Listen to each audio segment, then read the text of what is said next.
Tutankhamun's spectacular treasures.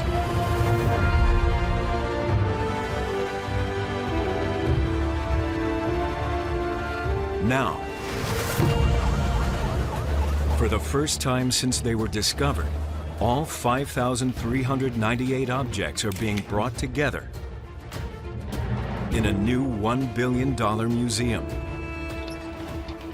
This will be the first time many of them have been seen for a century. Look at the horse, look at the horse, look at the horse. Scientists have been using the latest imaging and forensic technology to unlock long-buried mysteries, to reveal the man behind the mask. So many tiny details are visible again. Now, some of Tutankhamun's most personal items suggest a pharaoh who was racked by illness, and mysterious remains buried alongside him expose the dark secrets of his royal family tree. He had a child with his own sister. Together, they suggest Tutankhamun and his family were destined to die out. What was left behind are the magnificent treasures of a spectacular legacy.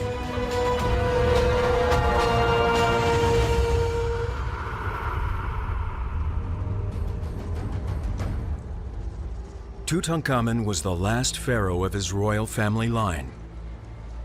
He died at age 19, leaving no heirs. And within decades, Tutankhamun's dynasty collapsed and disappeared from history. Ancient Egyptian records ceased to even mention the boy king. Tutankhamun, his father, and his successor were erased from official history. But experts have questioned how the most famous king of ancient Egypt and his whole family could have disappeared without a trace. Now, the most comprehensive forensic examinations of Tutankhamun's treasures are helping unravel the mystery. And it's the most personal items, many never seen before, that have shed remarkable new light on Tutankhamun's short, troubled life. Custom-made shoes, unlike any others from ancient Egypt. A hoard of walking sticks, hidden for decades in the basement of the Cairo Museum. And the most unexpected and unsettling discovery in the pharaoh's tomb: 2 tiny human mummies that were buried with him. The evidence produced by these finds reveal a life racked with pain and tragic personal loss, a complex and disturbing family tree, and political battles that sentenced the young pharaoh to 3,000 years of oblivion.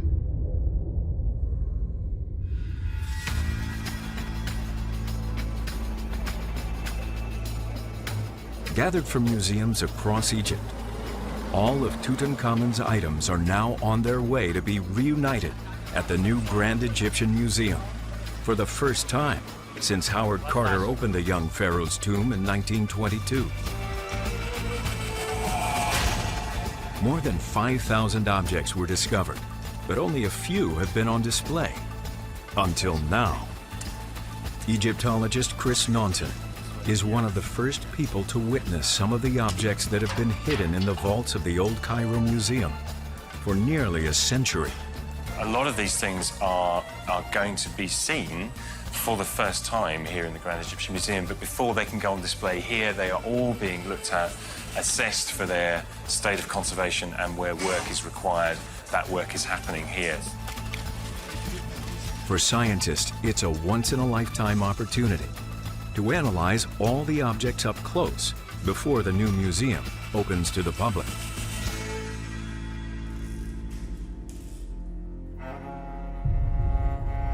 Among the thousands of artifacts, there was one discovery that disturbed Carter more than any other. He recorded it in his journals, now kept at the Griffith Institute in Oxford, England. This section of the published report deals with perhaps the most poignant objects that Carter came across in the tomb. Inside the treasury, he found the evidence that Tutankhamun had not been buried alone. Piled among gilded shrines and treasure chests, in a plain and undecorated box, lay 2 miniature sarcophagi. Inside these coffins, were two tiny mummified skeletons. It's quite clear that this had quite an effect on Carter himself, and that's evident from what he wrote about them. He says, "These pathetic remains give much food for thought. With little doubt, they were the offspring of Tutankhamun, although there is nothing to tell us emphatically." To Carter, they were a mystery neither he nor technology could answer at the time. Now Egyptologists are using forensic science and DNA analysis to reveal the true story of the child mummies. Among them is Manar El-Kia, a conservator at the new Grand Egyptian Museum. It's the first time she's seen the tiny coffins the mummies were buried in. Among many other things have been discovered in this tomb, these are particularly interesting because they look very beautiful and well preserved. It's also the first time for me to see coffins for baby mummies. But the skeletons of the babies found in these coffins weren't fully developed. They were two premature, stillborn girls. But who were they? And why were they buried in Tutankhamun's tomb? It took 21st century DNA technology to provide an answer to this 3,000-year-old mystery. Thousands of miles away from Egypt's sand and dust, in the mountains of Bolzano, Italy, at the Urach Institute for Mummy Studies, biological anthropologist Albert Zink spent a decade perfecting scientific tools to study ancient remains. His research included the first ever DNA study of 11 mummies of Tutankhamun's royal dynasty, found in the Valley of the King's Tombs. And it was the two stillborn babies that were the most intriguing. It was a big mystery, and nobody really knew whether these two children were his own or whether they were put in as a kind of offering for his afterlife. Dr. Zink set out to recreate Tutankhamun's genetic map and determine his relationship to these mummies. But it was a task with some serious challenges. That's a quite complicated and complex process because the DNA, the genetic information in a human body, it degrades after somebody dies. And it degrades quite quickly. It depends for sure on the temperature, on the humidity, on the environment. Zink finally managed to extract enough precious DNA from these stillborn fetuses to compare it with the DNA of Tutankhamun. The results suggested these babies could have been the future of Tutankhamun's dynasty. The few markers we had, they showed some similarity to the markers in King Tutankhamun. So it's still likely that they are related to him, that these two fetuses are his own children. Zink's results suggest that Tutankhamun, the most powerful man in Egypt, could have been a grieving father. But now for the conservators of the Grand Egyptian Museum, another tragedy is unfolding. The babies could soon be lost forever.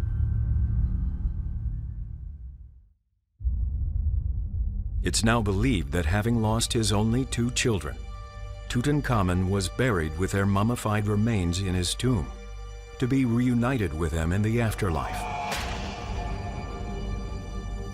After Howard Carter discovered them in 1922, he stored the fetuses in a local hospital, where they remained hidden in a drawer for almost 100 years.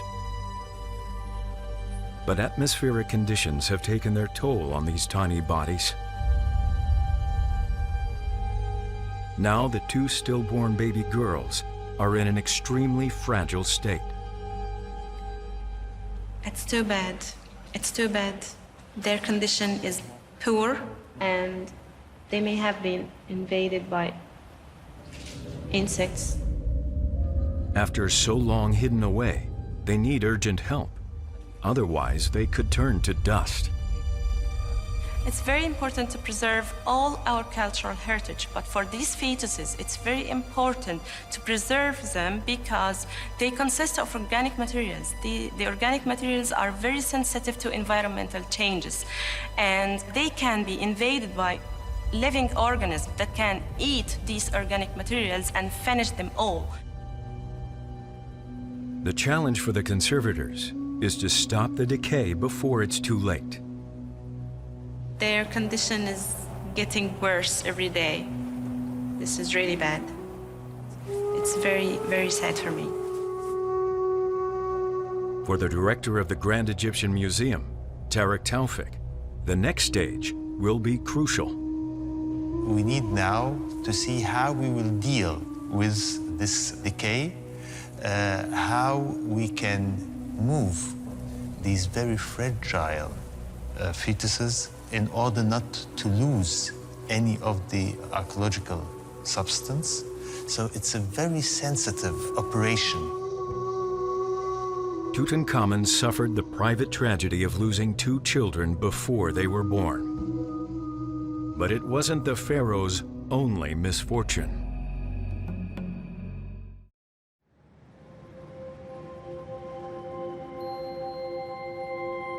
At the new Grand Egyptian Museum outside Cairo, the health of Tutankhamun more than 3,000 years ago is taking center stage. Oh, nice. Number 279. Perfect. Yes, Egyptologists Salima Ikram and Andre Veltmeyer are now in the fortified storerooms to examine some of Tutankhamun's 130 walking sticks found in the tomb. Many of these haven't been seen for a century.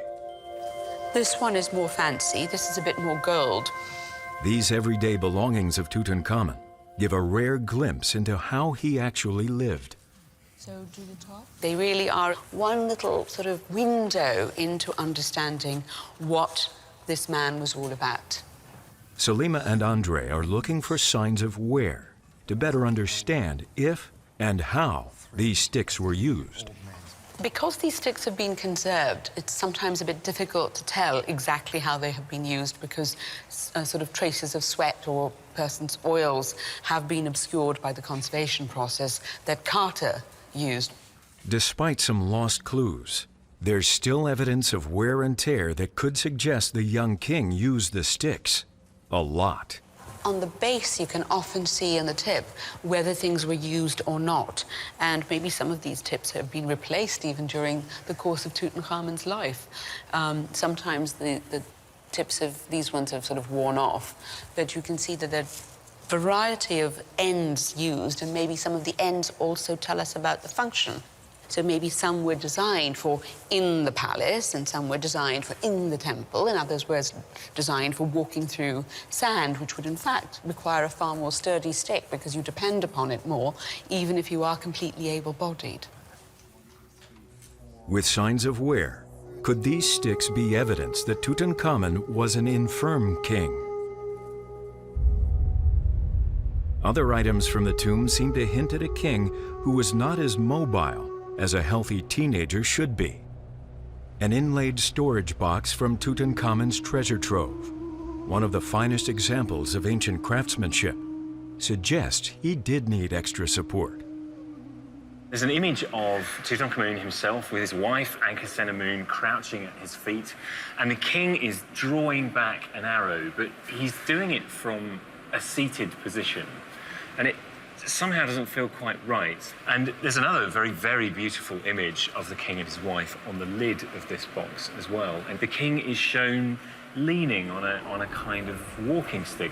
This is not the portrayal of a vigorous, athletic young pharaoh. It's the portrayal of somebody who's perhaps a little more vulnerable and weaker than that somehow. This walking stick could be one of those now undergoing examination at the Grand Egyptian Museum. So what condition could have caused the young king to walk with a stick? More items recently restored could hold a clue. Andre has been working for the last 7 years on sandals belonging to Tutankhamun. This is the big surprise then? Yes, you can see it now. Wow. That is an amazing piece of work. Before. These sandals have been rescued from almost complete disintegration. And all the gold bosses? It's a neat piece of work. More than 80 pairs of shoes were discovered in Tutankhamun's tomb. From childhood sandals to grown man's shoes, It's one of the world's biggest collections of ancient footwear. But over 3,000 years of humidity has taken its toll. It melted the leather, and the gold decorations fell apart on the majority of the sandals. The shoes have been painstakingly pieced back together, and the design reveals some unusual features. Tutankhamun had 3 pairs of open shoes in his tomb. And they are special mainly for the fact that they have additional ways of keeping them close to the foot, that they would fit very nicely. It has a strap between the first and the second toe, and in addition to that, a strap going over the foot, as if the shoe was not really fitting on the foot. They're unlike anything Andre has ever seen from ancient Egypt. Normally, just like modern flip-flops, traditional Egyptian sandals had one strap between the first and second toe. But apparently here it didn't work, so they needed something extra to let someone, the owner, the king of course, be able to walk properly. Andre believes that without the straps, the shoe may have fallen off Tutankhamun's foot. But why did he need specially adapted shoes? What was wrong with a young king's feet?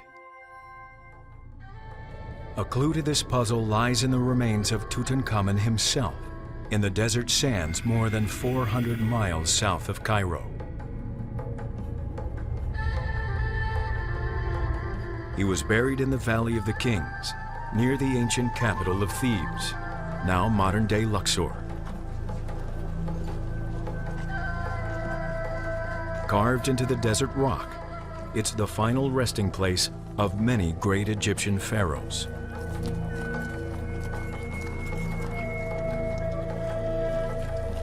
The mummy of Tutankhamun lies where Carter first discovered it a century ago, in a small and unassuming tomb. And the body displays a number of unusual features. Tutankhamun's been subjected to numerous anatomical investigations over the years. He's been photographed, he's been X-rayed, CT scanned, and all of these things have shown us anomalies which you wouldn't expect to see in the body of a fit 19-year-old. And his feet are of particular interest to us here. The left foot is rotated inwards, and the second toe is missing a bone, which suggests that he might have been suffering from some sort of inherited genetic illness. And if we're right in interpreting it this way, then he was suffering from what we would know as clubfoot.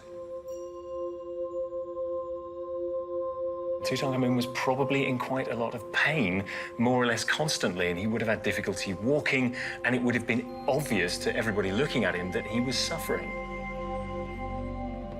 A picture is emerging of a royal family beset by painful misfortune. Egyptologist Chris Naunton believes there may be a link between Tutankhamun's crippled feet and the fact that his stillborn children were buried alongside him. If true, what might other treasures from the tomb reveal about the king? Tutankhamun's throne is one of the many items about to be moved to the new Grand Egyptian Museum. Covered in pure gold and inlaid with semi-precious stones, the intricate centerpiece of this throne portrays the affection between the young king and his wife, Ankhesenamun. Decoration on this throne is really all about the royal couple. We can see that in this very touchingly beautiful scene at the back here. Tutankhamun is reclining in a kind of very relaxed pose, one hand on the back of his chair, and Ankhesenamun is leaning in and placing a hand on his shoulder. It's a really very kind of natural, very beautiful scene. But this touching family portrait is not quite what it seems. Something that's quite interesting to remember, I think, about the royal couple is that although we can't be absolutely sure about this, they were almost certainly related. Probably at least half brother and half sister, if not full brother and sister. If they were related, as Chris Naunton believes, then this throne depicts a disturbing picture of an incestuous relationship between Tutankhamun and his sister, the mother of his premature children. But there's little evidence of Tutankhamun's own parentage. And this is odd not only because of the quantity of evidence we have for him, but because this is something that you would expect a king in ancient Egypt to tell us about. And not only the royals, but non-royal individuals in ancient Egypt as well were keen to tell us, you know, I am the son of, I'm the daughter of, the sister of, the brother of. We don't have that information for Tutankhamun. It seems Tutankhamun may have deliberately chosen to keep the identity of his parents a secret. And his family tree has puzzled Egyptologists for over 90 years. Now scientists are working to uncover this 3,000-year-old secret. And the more they discover, the darker the story gets.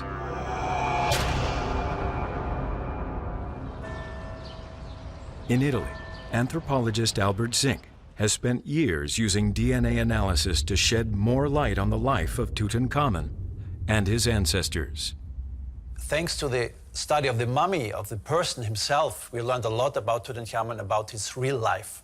So sometimes when we are doing all this analysis with the mummies, when we're taking out the samples, we also think about what are these mummies, who were these mummies, what lives they lived, how was their life, how did they think, how did they feel.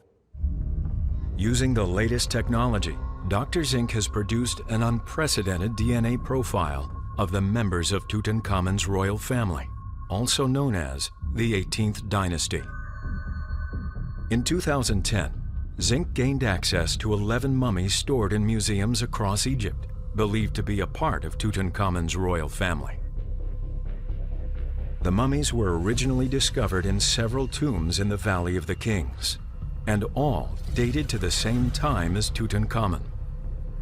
Zink then took a sample of Tutankhamun's DNA and compared it to that of the 11 mummies, searching for unique genetic codes inside the DNA, known as markers. When we determined the genetic fingerprint of a person, we were looking at certain genetic regions, and we are looking at markers and see how many times a certain sequence is repeated. The genetic markers of two of the mummies appeared to be directly related to Tutankhamun. One belonged to his predecessor, the despised pharaoh, Akhenaten, and the other was from an unknown woman in another tomb. For Albert Zink, it's evidence that he had finally found Tutankhamun's parents. But it's not the only thing that Zink discovered. Further results revealed the shocking reality of the royal family tree. When we compare the genetic fingerprint of the parents, we see that they are closely related. And by confirming this analysis, by looking at the genetic fingerprint of their parents, we could figure out that they are also brother and sister. Like his own prematurely born children, Tutankhamun was also the product of an incestuous marriage. It's a grim revelation, but in ancient Egypt, interfamily marriages were the norm rather than the exception. The royals believed they were descended from the gods, and marrying commoners would dilute their divine blood. So they kept everything in the family. Unknown to them, this incestuous family planning tradition would lead the dynasty to its death.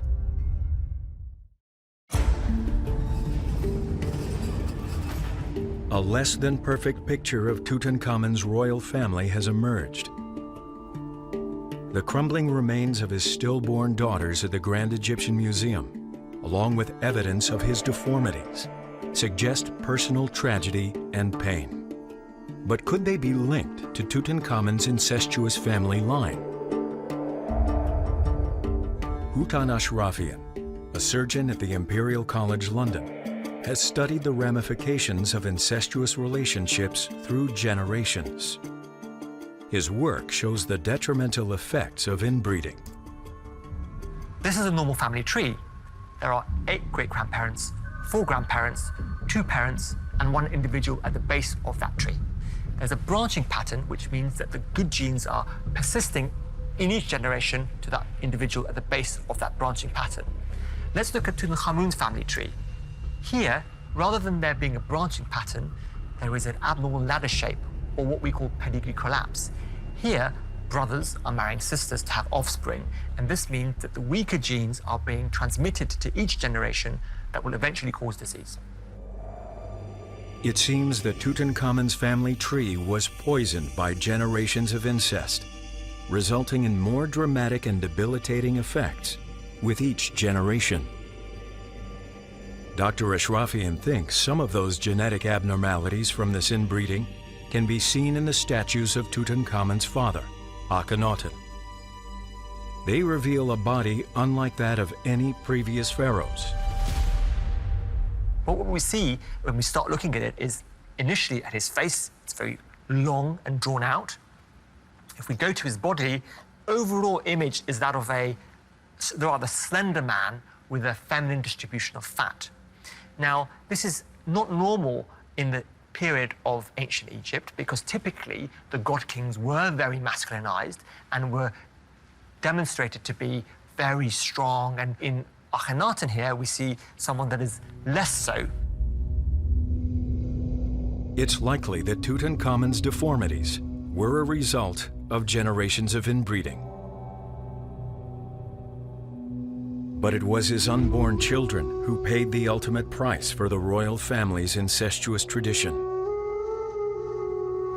Another consequence of inbreeding is that of miscarriages and stillbirths.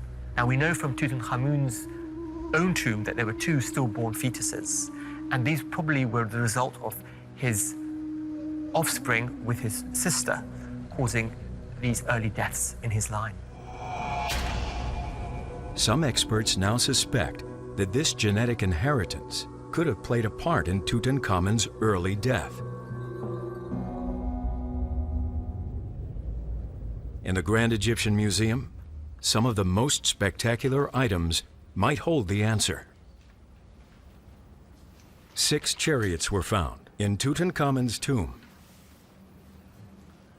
For director of the museum, Dr. Tariq Taufik, it's obvious these chariots were not just gifts for the afterlife. So the king would have been standing inside his chariot with the scenes of captives and of enemies on his chariot. But the chariot wasn't just for show. New research reveals it was a highly functional piece of military equipment. For the first time since Howard Carter discovered them, these chariots have been taken apart and examined by a joint team of Japanese and Egyptian experts.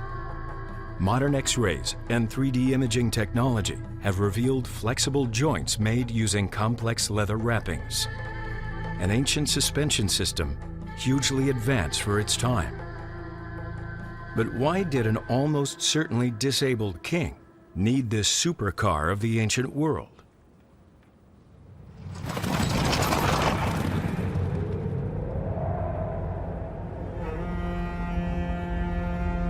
The answer lies in this barren desert, Tutankhamun's childhood home. When Tutankhamun's father, Akhenaten, was Egypt's ruler, Akhenaten rejected centuries of ancient Egyptian religious belief. He established a new cult and moved the capital from Thebes to Amarna, 250 miles away. Archaeologist Anna Stevens has spent 19 years investigating Akhenaten's bizarre decision to build a city in the middle of nowhere. Today, all that remains of the city are shattered stones of its temples and palaces. Among them, Anna discovered a burial ground. But it wasn't an ordinary cemetery. So when we first started to excavate here, gradually we began to realize that there was something unusual going on. So one by one, we kept encountering burials that had more than one person in them, often 2 or 3 people, but in one case, up to 5 people. Even more surprising was the age of the people buried in these graves. Most of the people buried here were between 6 years of age and 25 years of age. And what we think is that we've stumbled upon a cemetery that was used by laborers who had to build the new city for Akhenaten. Anna believes Tutankhamun's father's new city was built by children, and they died in enormous numbers. What's really striking about the cemetery is that despite the young age, the skeletons are still showing up signs of very heavy labour loads, poor nutritional conditions. It looks as though they're effectively being worked to death. Akhenaten wanted to build his new capital city at any cost, and evidence suggests a whole generation paid for it with their lives.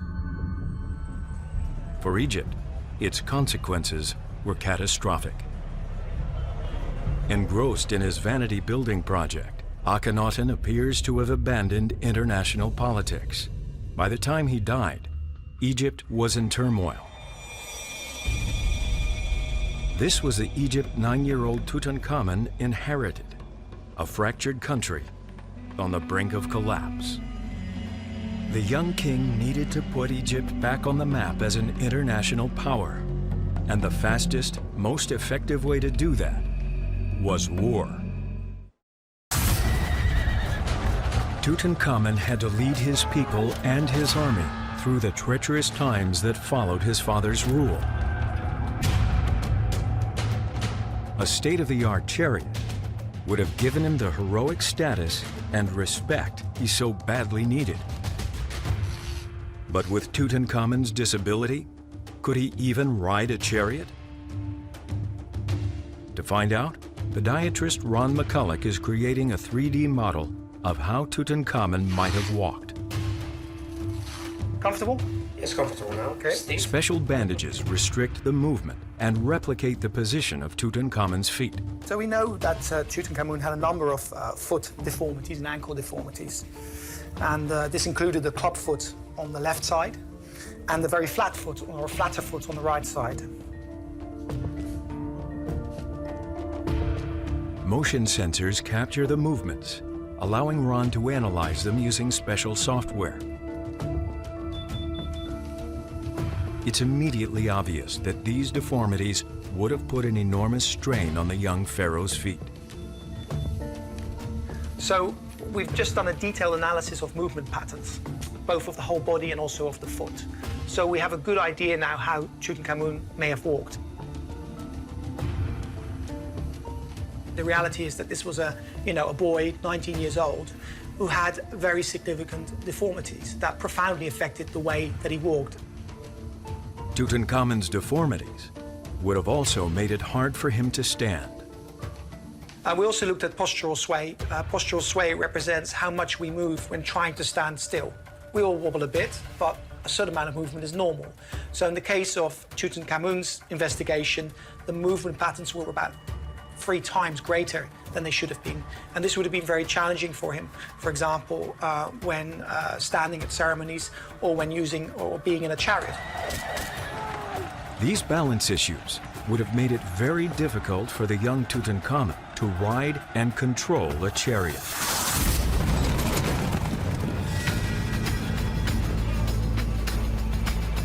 With evidence of Tutankhamun leading his country through treacherous times, despite his disability, a possible scenario of his death is emerging. An X-ray of Tutankhamun's mummy holds the most convincing evidence yet as to what caused his premature death.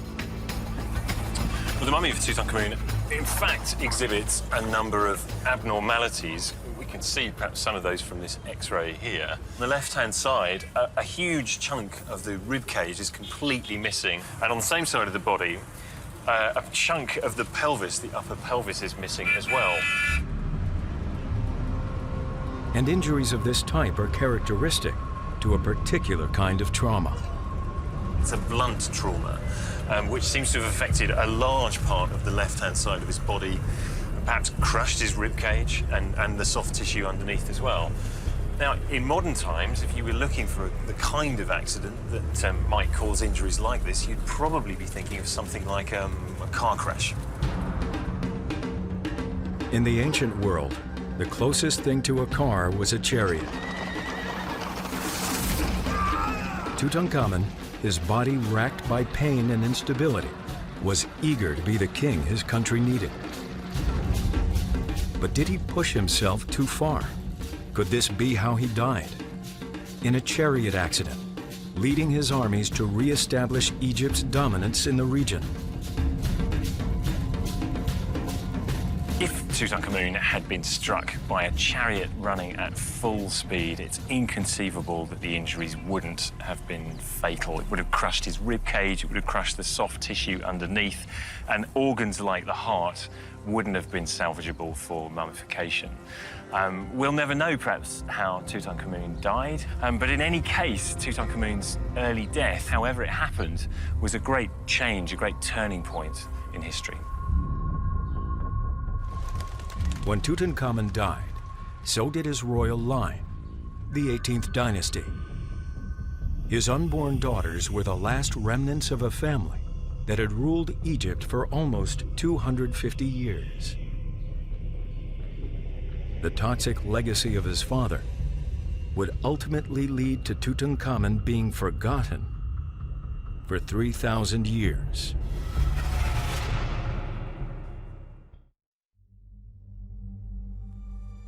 The forensic investigation of Tutankhamun's treasures has revealed his royal family was steeped in incest and cursed by disease and deformity.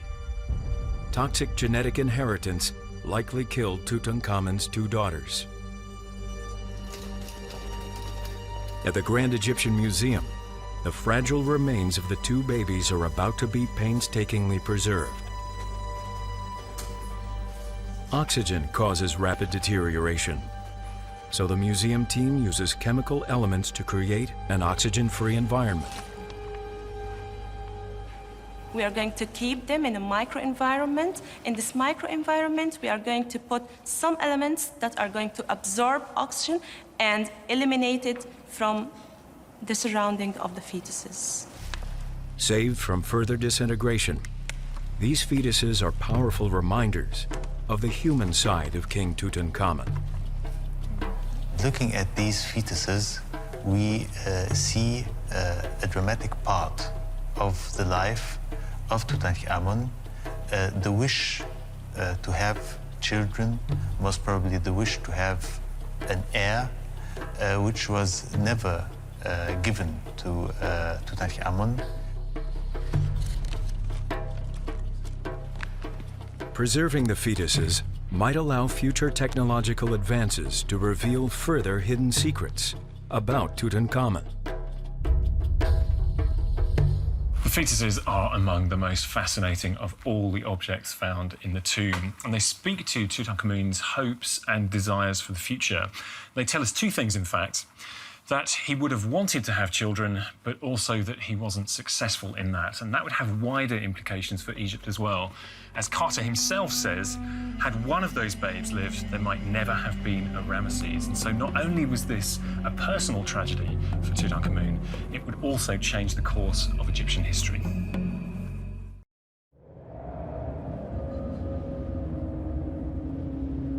Tutankhamun's hopes for Egypt's future stopped with his 2 stillborn children.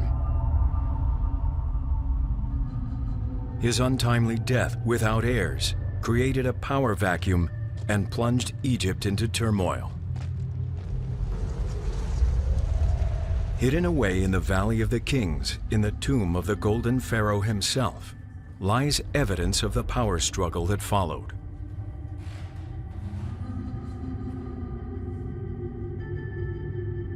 Tutankhamun's tomb is decorated with scenes depicting the journey from the world of the living to the world of the dead.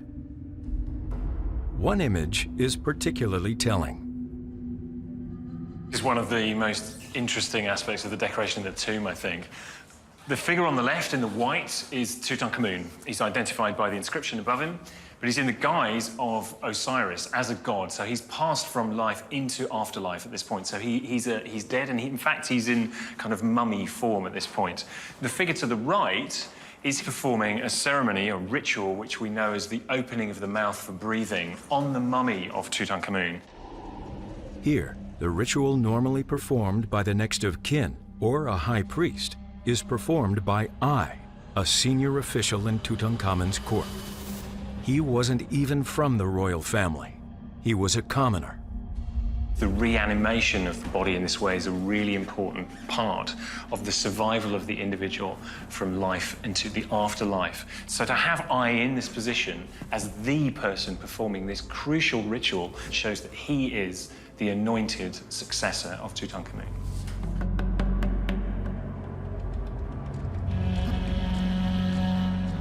To seal his claim to the throne, Ai married Tutankhamun's widow, Ankhesenamun, and became the next pharaoh of Egypt.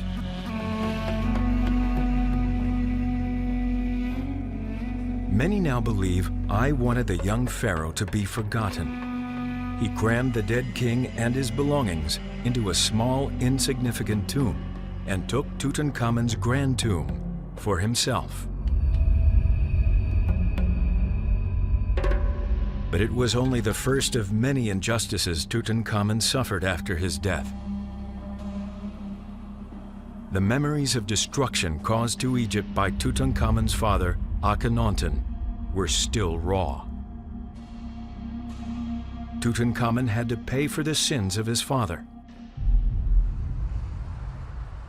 More than 2,000 miles from Luxor in the British Museum, Egyptologist Aidan Dodson has come to see the final evidence of this campaign of condemnation. This here is a king list drawn up during the reign of Ramesses II, and it represents an official listing of the kings of Egypt from the unification down to his time.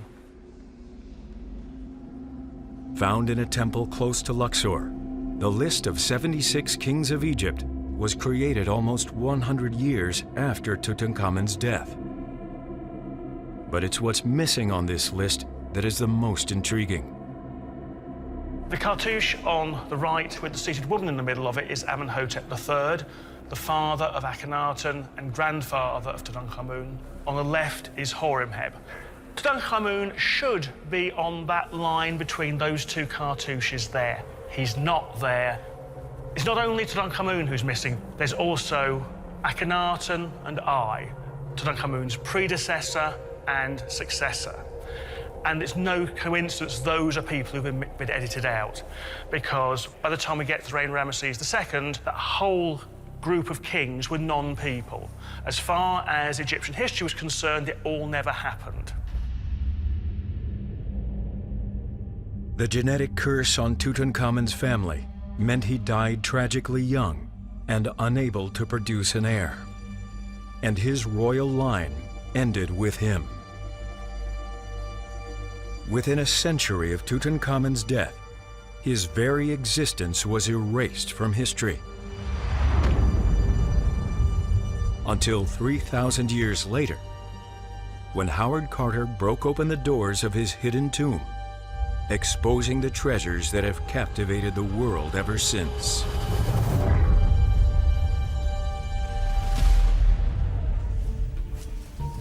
Now, with all 5,398 objects from the tomb reunited at the new Grand Egyptian Museum, Tutankhamun is being resurrected through modern science, and forensic investigations are revealing the final secrets hidden among his treasures. All of these objects that will be on display will flesh out Tutankhamun. You know, the skeleton of this boy will turn into the full figure of the king and the man. A fresh chapter in Tutankhamun's story is unfolding. It appears he was much more than just the boy king of popular belief. He was a father, a husband, and a dynamic leader with remarkable ambitions brutally cut short by the toxic bloodline of his own family.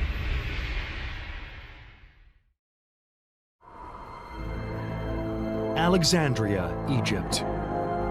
A sprawling metropolis home to 5 million people.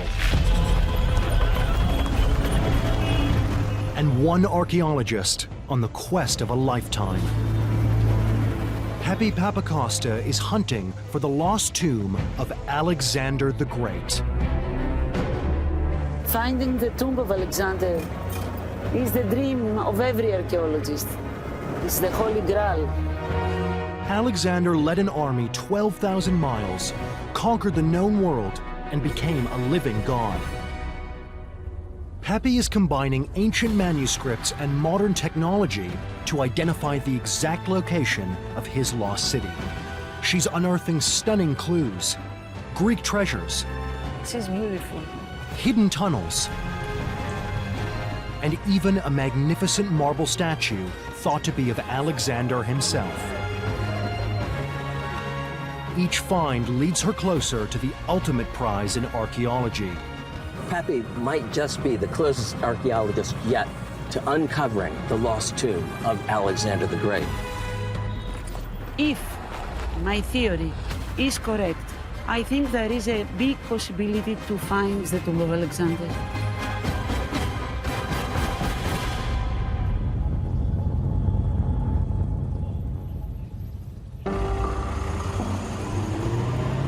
I'm heading to the city of Alexandria, founded by Alexander himself almost 2,300 years ago. Over the last 20 years, National Geographic archaeologist Fred Hebert has been involved in archaeological discoveries across the world. Pepe Papacosta is doing some very innovative excavations. He's finding lots of artifacts from the time of Alexander the Great. It's pretty exciting. Pepe has already discovered a treasure that caught the world's attention. It was the last day of the excavation. I was about to give up. They showed me a small white marble in the side wall of the trench. Over 20 feet below the surface, her team finds gleaming Greek marble in the muddy soil.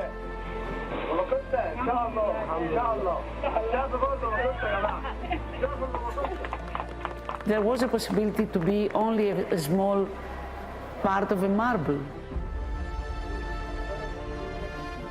But the knee appeared, the leg, the second leg, then the body.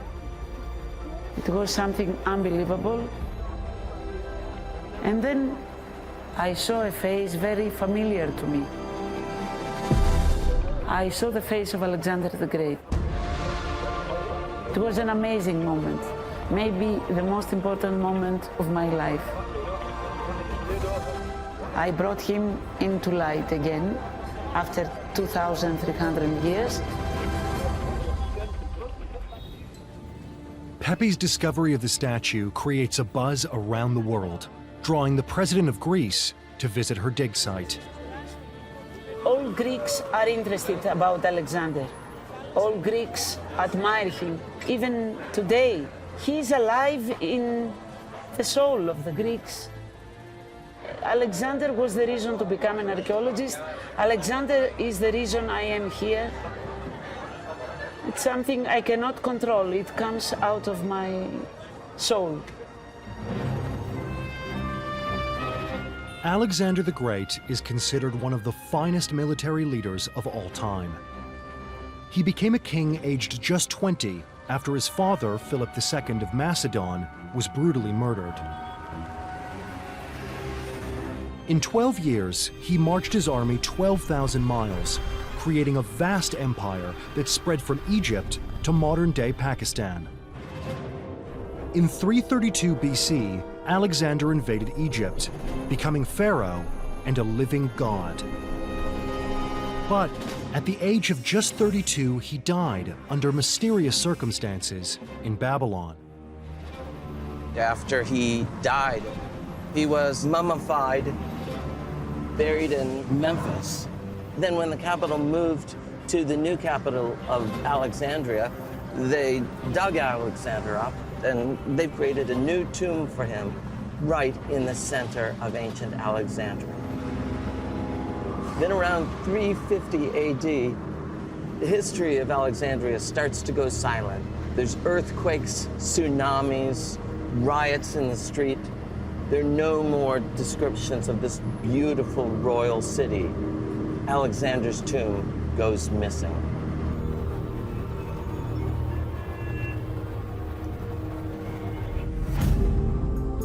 There have been more than 140 recognized searches for the tomb of Alexander. Archaeologist Howard Carter, Heinrich Schliemann, the man who discovered the ancient city of Troy, and even Napoleon Bonaparte have all been seduced by its mystery. There are ancient references about more or less where he was buried. Pepe is studying the Greek and Roman ancient sources for clues to the location of Alexander's final burial place in Egypt. But all were written a few hundred years after his death. We have to rely on these sources. This is the only thing we have. Strabo, the Greek geographer who visited Alexandria the 1st century BC, mentions clearly that the tomb of Alexander is here in the city he founded. And also he describes that Alexander was buried in the enclosure of the royal quarter. The ancient city with a royal quarter that Strabo mentions has long since vanished under modern-day Alexandria. To find Alexander's tomb, Pepe must first find his lost city. Alexandria is Egypt's premier Mediterranean city at the edge of the Nile Delta. Today, it covers over 100 square miles, about 5 times the size of Manhattan. Concealed beneath its streets is the ancient Greek city Alexander founded. It was a great city founded by a great personality. But Alexandria is a difficult place to excavate. Pepe is digging in a public park, the size of 17 football fields, one of the few places not covered by the dense urban sprawl. Salalat Gardens is a huge area. It's about 1 million square feet. No one before explored Salalat properly. Since finding the statue, her team has removed around 20,000 tons of earth, almost twice the weight of the Eiffel Tower. Just be careful, eh? Each layer Pepe excavates holds a sealed record of the city's history. She's digging down over 30 feet through modern, Byzantine, and Roman layers in her hunt for the Greek level from the time of Alexander. Pepe is looking for fragments of Greek influence, clues to help her locate the original ancient city. Be careful, huh?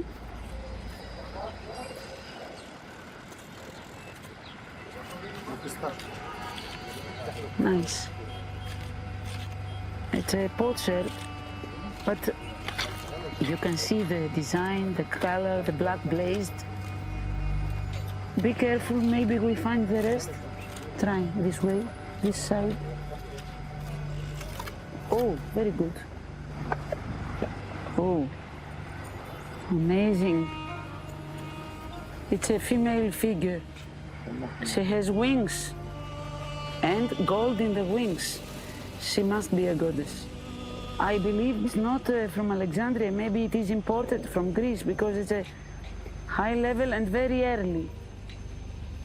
She's beautiful, even 2,300 years older, but she's beautiful.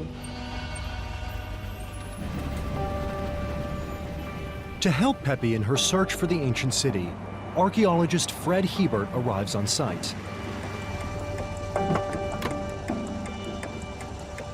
Oh, nice to see you. Thank you for coming. Great to be here. He brings years of international dig experience. It's just amazing. It's a massive, massive excavation. Yes, it's very difficult, just to be honest, because of the huge quantity of debris and also the problem of water we have here. We have to pump continuously in order to be able to excavate here. Let's go to have a look from... Costa, we have the stump. Oh, good. Mabruk, I'm coming. Ah, look You at see, that. it's a handle, an amphora handle. Very good. Can you clean it? Yes. First. Ah. Amphoras were large clay vessels with handles containing wine. These amphoras used to come imported from Rhodes and Greek islands, bringing wine to Alexandria. It would have been at least a meter tall, right? Yes. That's a lot of wine. A good quality And wine. good huh? quality of wine. For sure, Alexandrians were very cheerful, very happy people. They used to drink a lot of wine. Each amphora handle is stamped with the maker's name and date of production. You see the Greek letters on it. Fantastic. We find the Greek names in the land of Egypt. It's like a message in a bottle. Looks like you've dug right down to the very foundation of the city, the very streets that Alexander had walked in. Below this layer is soil and bedrock, on which the original city was built.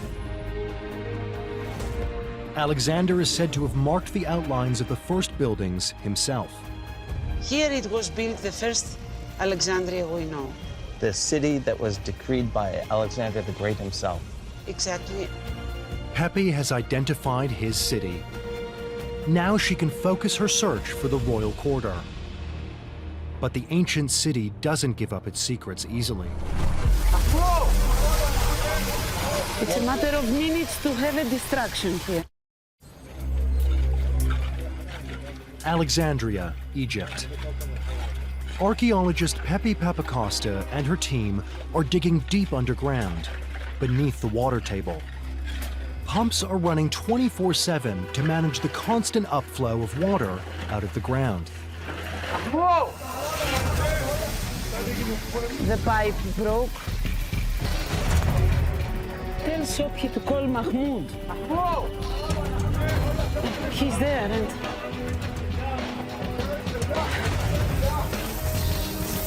a matter of minutes to have a distraction here, you know. The silt-laden water clogs the pumps and pipes, building up the pressure. Each time they fail, within 2 hours, the site is flooded with nearly 10 feet of water, delaying her dig by weeks. I'm so exhausted of this problem. Pepi has uncovered traces of Alexander's lost city. But until the flooding is under control, her hunt for the royal quarter is on hold.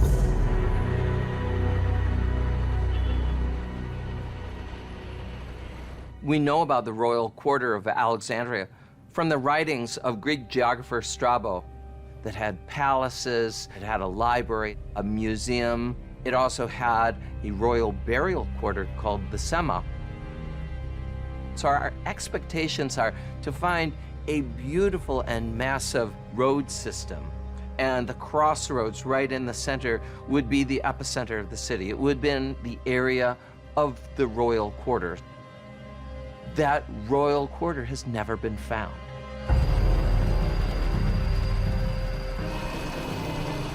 The quantity of water is unbelievable. The pumps stop, we have a kind of a lake here. I always think that water should be a nice thing. It's a blessing in our life. In my life, it's a disaster. But now we managed to decrease the water table. We pump the water 24 hours per day with 16 pumps, 8 wells. Look, it's one of them. We have many. I defeated the Nile, maybe. With the water under control, her team can continue excavating. We are uncovering black stones.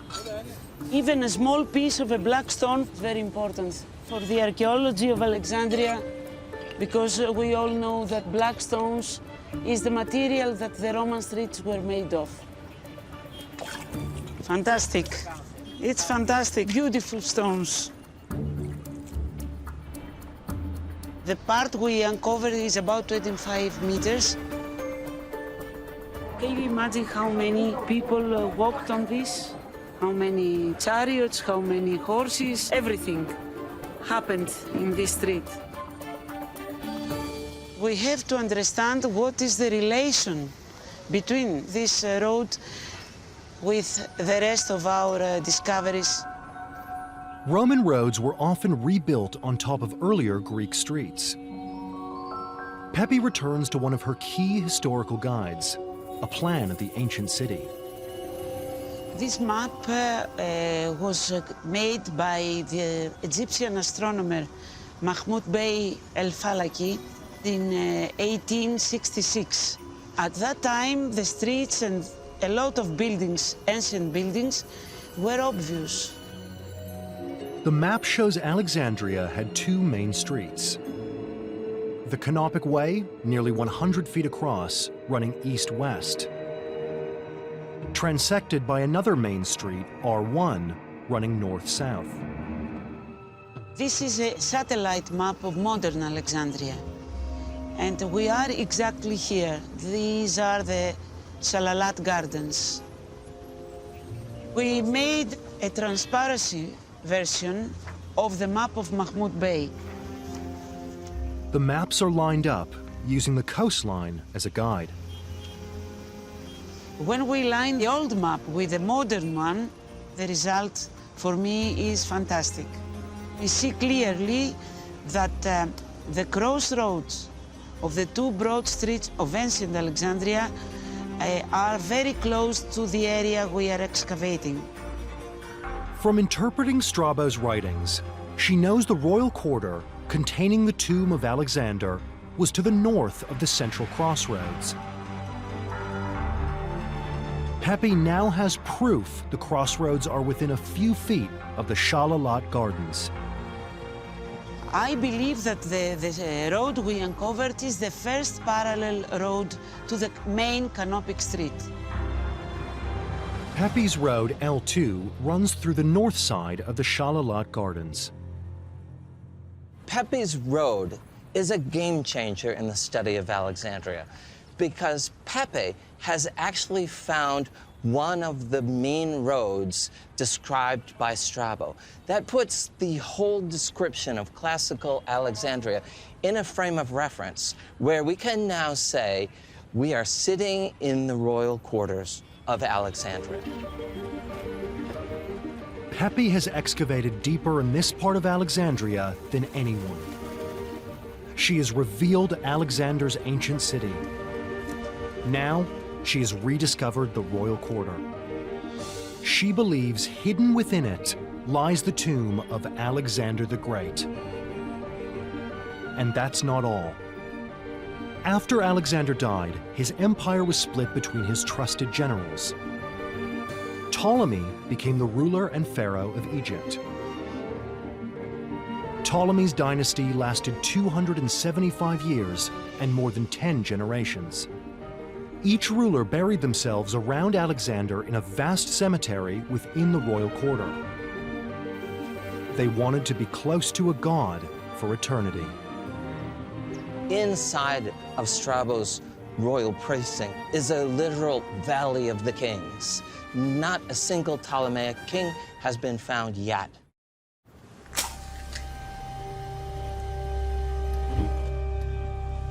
Tomb of Alexander is the holy grail of archaeology.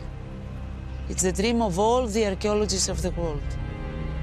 In her hunt for the tomb of Alexander, archaeologist Pepi Papacosta has made a discovery greater than she could have ever imagined. She has rediscovered the royal quarter of ancient Alexandria, within which lies the royal cemetery. Classical sources tell us that Alexander is buried here, surrounded by the last pharaohs of Egypt. I'm very happy because I believe that there are a lot of possibilities that we are in the right side.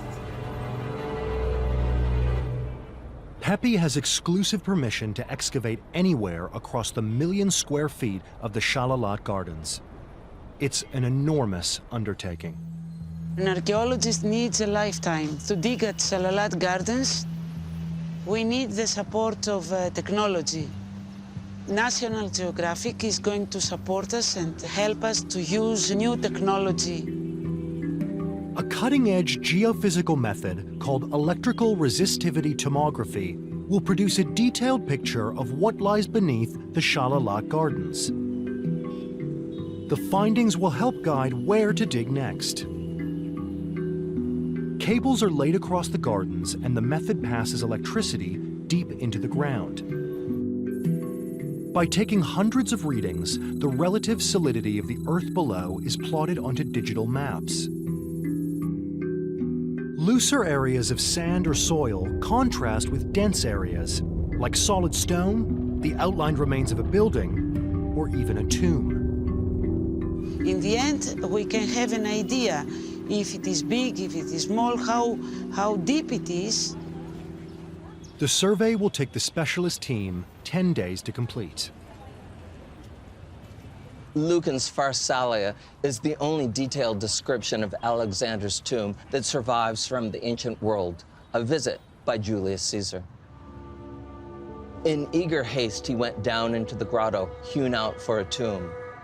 There lies the mad son of Philip of Pella, Alexander. So his tomb was likely to have a subterranean chamber to maintain a cool and constant temperature all year. So we're now entering the great tomb of Kamashakafa. It really is incredible here. With the royal quarter identified, Fred wants to find out what Alexander's tomb, and those of the pharaohs buried around him, might look like. You imagine what it was like when they carried their dead down here. It's at least 60 feet down. I can't imagine trying to bring a body down here. Archaeologist Maria Nilsson is showing Fred the tombs of the Greek citizens who lived in ancient Alexandria. It's a subterranean city of the dead.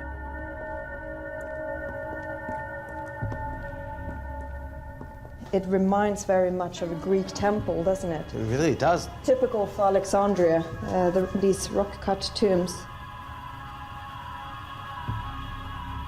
So here you have some great examples of how Egyptian art meets the newcomers. Here on the frieze you got the winged sun disk, which is traditional for Egyptian art. But if we enter a little bit closer, here you can clearly see the Greek elements. Yes, the Medusa. Incredible. So let's now enter into the main sanctuary itself. And we got a unique scene. Well, it looks like a traditional mummification scene. Indeed. Yes. What we have here is a depiction of Osiris, which is a representation of the dead himself, Yes. of course. You got Anubis, who is performing the mummification. And to just support the entire mummification process, you got the canopic jars Oh, where they underneath. would put the kidneys and the Indeed. liver. And, yes. Indeed. The writing of historian Quintus Curtius Rufus tells us that Alexander the Great was mummified like the Egyptian pharaohs before him. It's not Alexander the Great's tomb, but surely his tomb must share some connections with this type of tomb. Subterranean, carved with a number of different styles. Something like it, yes. I'm certain that he would have included elements of the Egyptian culture too. We know from the sources that there was a main chamber in which Alexander was placed in a sarcophagus. This is the legacy, putting Egyptian and Greek art together. This is the legacy of Alexander the Great. It is. Like the catacombs here, an elaborate underground labyrinth with passageways and tunnels would have formed part of Alexander's tomb complex.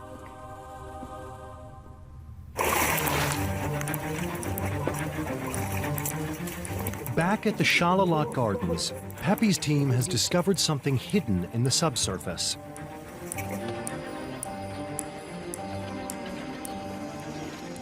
We just found this construction and we realized that there is a tunnel inside. It is interesting to have a look. Oh, it's man-made. Oh, very interesting. I would like to be inside. But I forgot my bathing suit. Oh my God. New adventures in this excavation. We have to go inside, but it's very difficult. We will ask for volunteers, I think. We don't know how long it is, how deep it is, so it's better to have some precautions. And Ramadan, if you feel afraid, you come out, okay?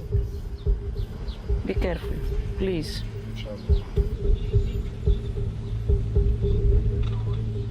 Maybe it leads to something else, something interesting. We'll see.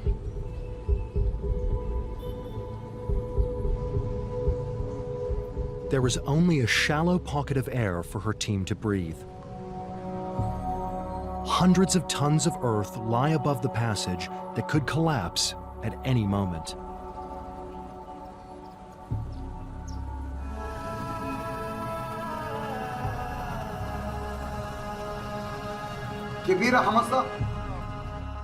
Everything okay? You have to speak to us, to talk to us. Everything okay?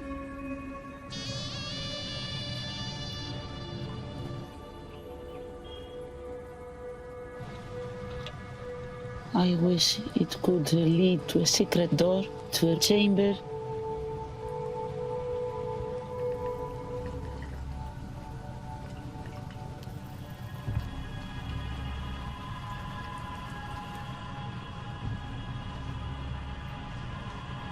It's very long.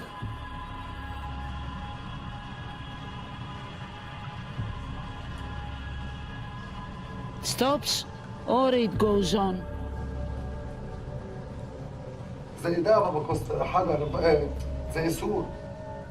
After 25 feet, there is a major problem.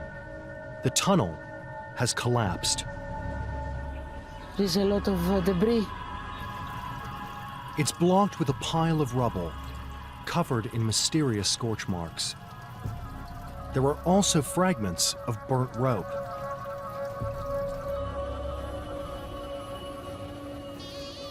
It looks like this passageway has been sealed for hundreds of years. It's not safe to excavate it more due to the tons of soil, the street, and also a huge modern building.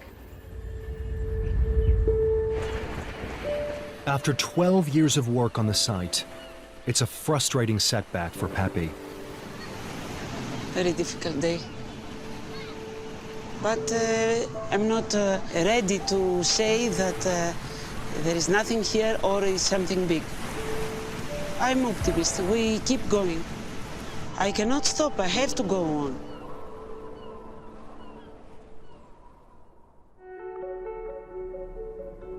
Alexander wasn't born with the title great, but he had a strong lineage.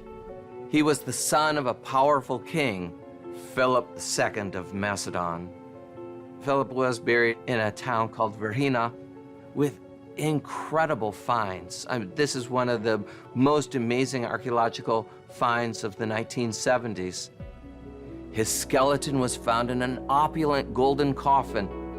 There were wreaths made out of solid gold, simply masterpieces of art.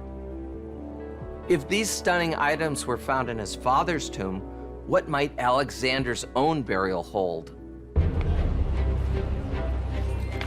The Greek geophysical team deliver Pepi the final results of the survey in the Shalalat Gardens. The report shows about 14 anomalies. That means archaeological targets.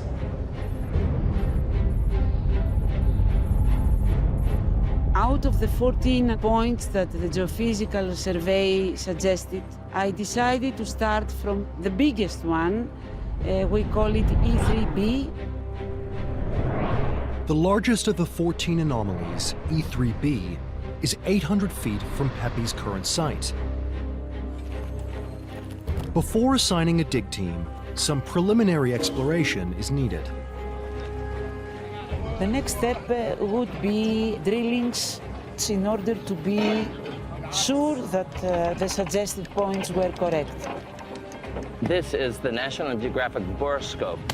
We're going to put it down into one of the boreholes here so we will have a chance to look down inside at what Pepe is finding. It's a very fine high-resolution camera on a long fiber optic. It's actually developed to inspect 747 airplane engines, and our engineers have adapted it for archaeological investigation. It has this incredible robotic end here that can look in every direction.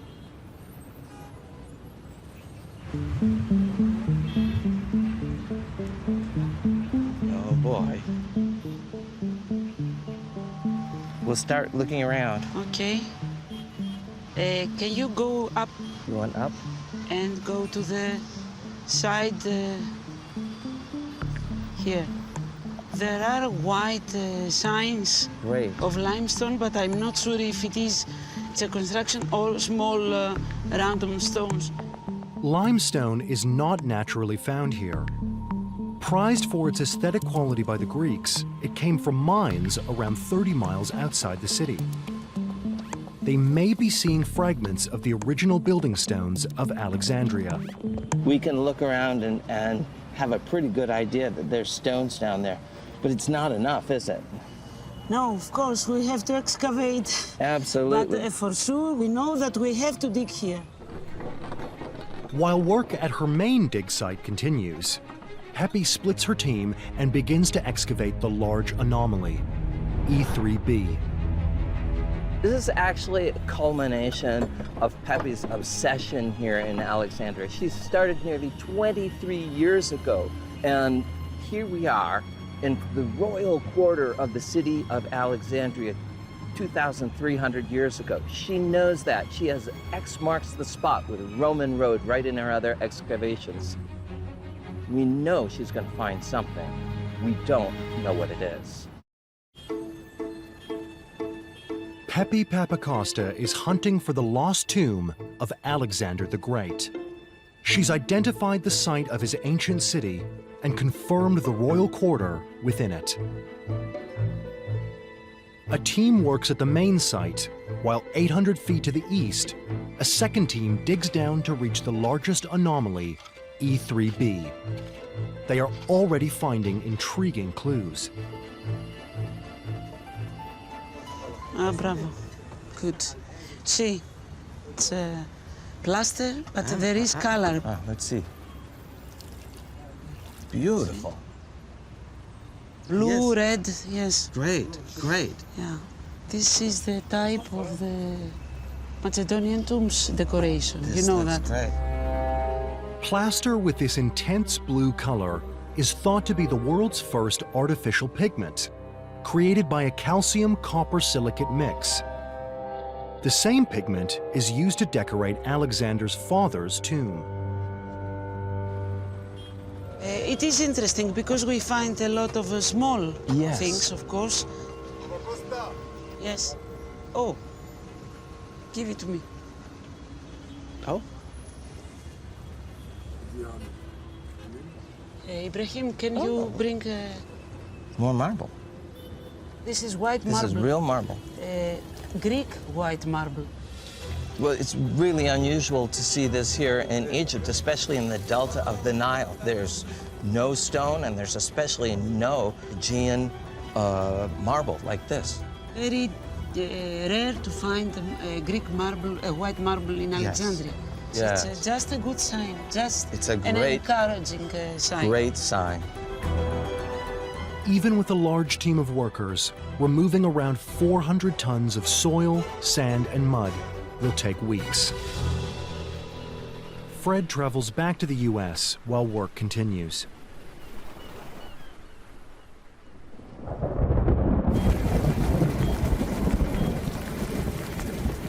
It's the end of the dig season, and unseasonal tropical thunderstorms are drenching the site. It is beginning of December, so the weather is getting worse now. Most of the times is a problem for us because it can create a danger.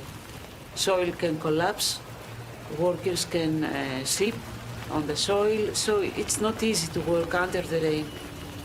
But we wait the rain to stop and we continue.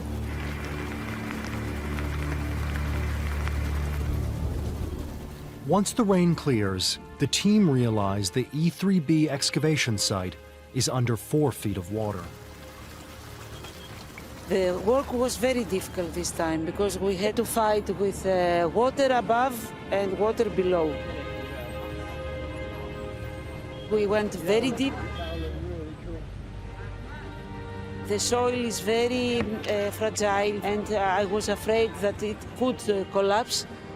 And also the water level, that is always a problem. A powerful pump is lowered into the flooded dig.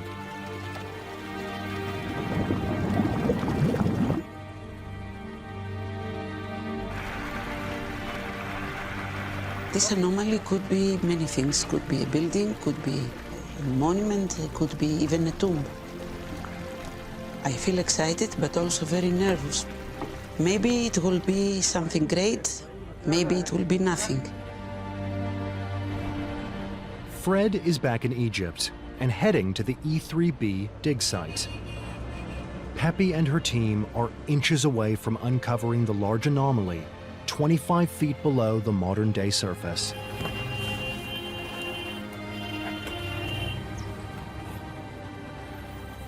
Come back. It's great to see you. Nice to see you. My goodness, look at this. Yes, it's a hard work this time. Wow, Pepi, so huge. Yeah, How deep are you now? 23 feet, 23 25 feet, yeah. feet, yes. Pepi, it's an enormous amount of work.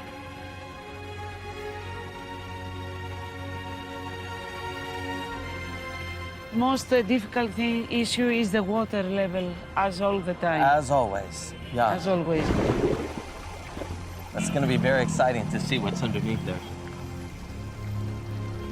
Should we go take a look? Yes, of course. Great.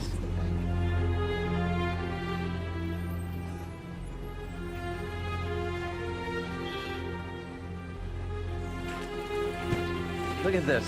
Finally, we can see the bottom of this incredible trench.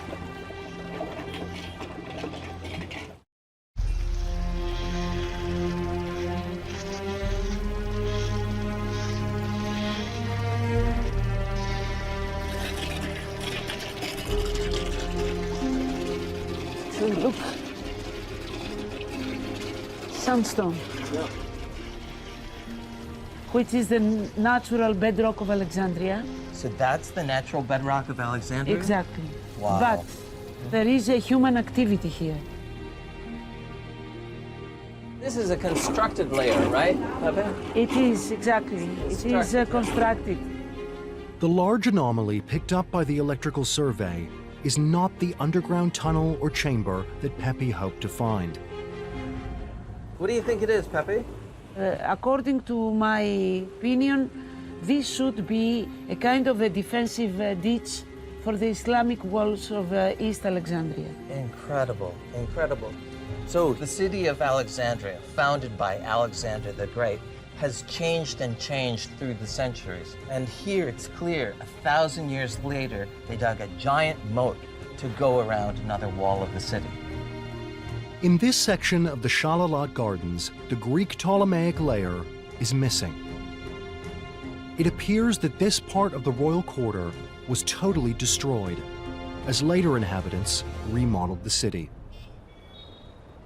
I hoped, of course, that it was something different, a construction or another material. Do you still believe that the tomb of Alexander the Great is here? The only logical place to be buried at that time was in this area. Dig site E3B has not yielded Alexander the Great's tomb, as Pepi had hoped. But 800 feet to the west, her second team has continued excavating the original site. And 30 feet below the modern-day city, she discovers the most extraordinary find of all.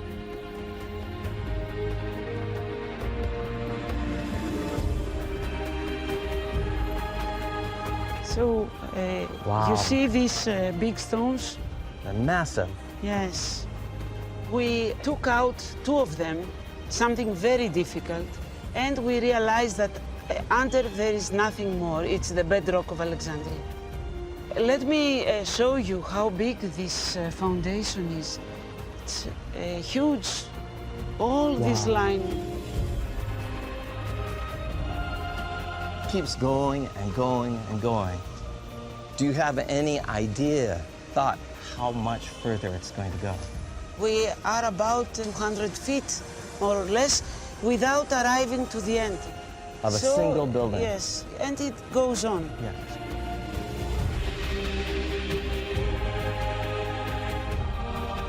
Clearly, these are very large foundation stones for what would have been a very large building. What do you think it was? Yes, this is a good question. In the Royal Quarter, they were the most important public buildings of Alexandria. So, I'm sure that this building should be one of these famous buildings of the past. The vast foundation serves as a guide to recreate what this giant Greek building may have looked like. Constructed in ice-white marble and limestone, this would have been one of many temples, palaces, and tombs filling the royal quarter of Alexandria. Alexander's city became one of the most breathtaking sights of the ancient world. The search for the tomb of Alexander the Great is particularly special. It's a great mystery, but it's also great working with a scholar who really is persistent, who really follows the story and doesn't take no for an answer. And she's made incredible discoveries. Ptolemaic foundation walls that nobody's ever seen before. She's correlated that with a Roman road system that was described in the 1860s and then sort of lost to history. She's excavated deeper in Alexandria than just about anybody. Pepi's statue, now fully restored, has pride of place in the Alexandria National Museum. This statue changed my life. I never could imagine that I could find a statue of Alexander. I'm very proud. I've uncovered his city. I've confirmed the royal quarter. And now I'm going to continue my search. Pepi has another 13 anomalies to dig up, scattered throughout the Shalalat Gardens. If there's anything I've learned from Pepi, it's that you have to keep trying. You have to keep going. Has she found it yet? Not yet. But I don't think there's anybody who's gotten closer. It's an amazing feeling for an archaeologist. This is a gift. So I don't have the right now to stop. I have to continue.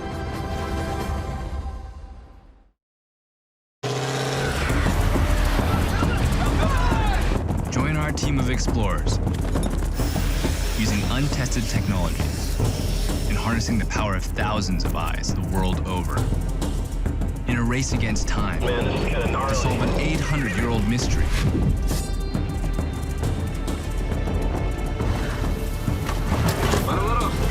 The storm is bad over there. My name is Albert Lind. I'm on a quest to find the secret burial site. The forbidden tomb of the man who ruled one of the largest empires ever known, Genghis Khan. It's the most incredible archaeological puzzle of the last millennium.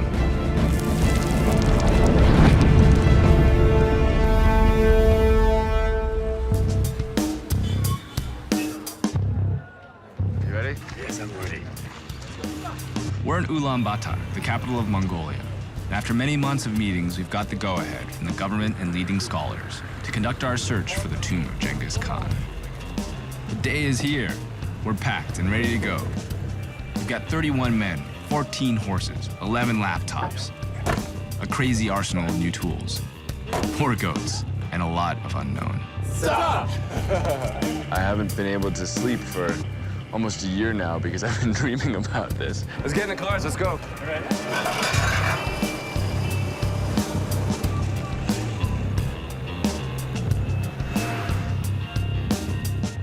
I'm using historical texts for clues, mostly legends from centuries ago. Some of them say that a sacred mountain called the Burkhan Khaldun could be the location of the tomb. Problem is, there's no longer a mountain with that name, and no one is certain which of Mongolia's many peaks it could be. This mountain is shrouded in mystery.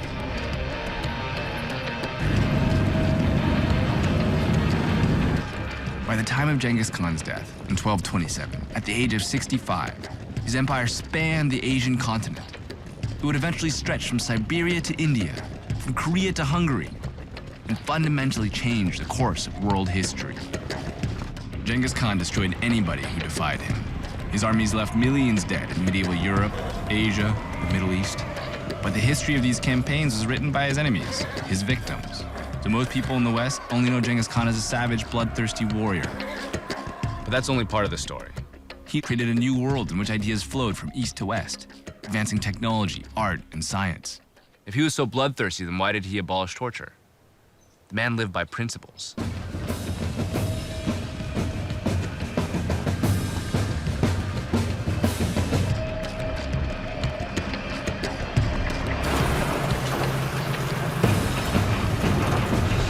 Based on reports of past expeditions, all of which have tried and failed, we targeted one section of the Henti mountain range as a likely location of the Burkhan Khaldun. It's about 100 miles northeast of the capital, 40 miles south of the Russian border, in a place called the Yigi Korik, or the Forbidden Zone.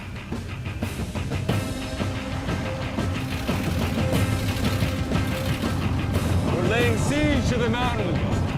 Where we're going, roads can disappear overnight, so we send an advanced party on horseback to scout for passable terrain.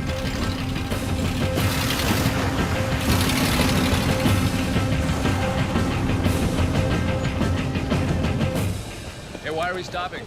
But it looks like the roads are gonna start showing their might right now. Hey, do you guys have the mechanic with you? The engineer? 3 years ago, if you'd asked me where I'd be today, I'd tell you I'd be stuck in an office doing something I didn't love. I was just 1 year shy of getting my PhD in material science and engineering. I packed my bags for Beijing and bought a ticket on the Trans-Siberian Railroad to find out what my grandfather meant when he said our family comes from the north. My plan was to go to Mongolia and buy a horse, to ride through the countryside and live with the nomads. I'd only one change of clothes and a GPS. Everyone told me I was crazy. The more I'd hear I was crazy, the more I wanted to prove everybody wrong. So I crossed the border into Mongolia. I found a world that had changed little in a millennium.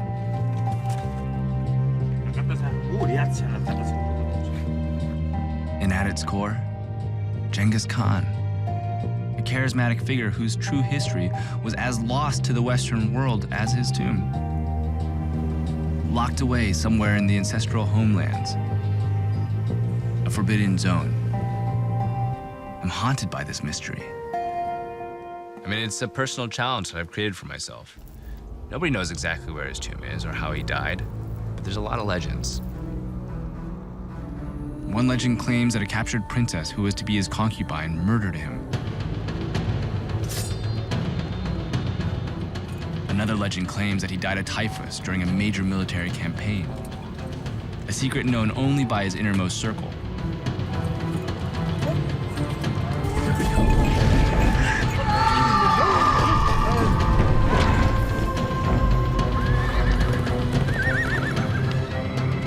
And some say that the abandoned nomad boy who grew to conquer more land than any man in world history died doing what he loved most: hunting wild horses.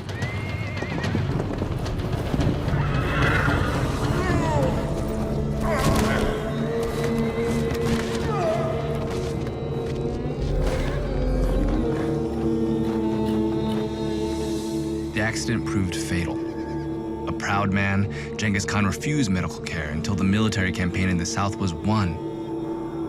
By then, it was too late. His death would make the Mongol Empire vulnerable to his enemies. so it was kept a state secret. These things happened nearly 800 years ago. Our trail is cold. We have to study every clue, we have to use every tool, including the historical texts. According to one of those accounts, Genghis Khan's body was purified, wrapped in white felt, preparing him for the long journey north to his ancestral home, to the sacred mountain. But where? It could be any mountain in a huge mountain range. Where exactly did they bring his body?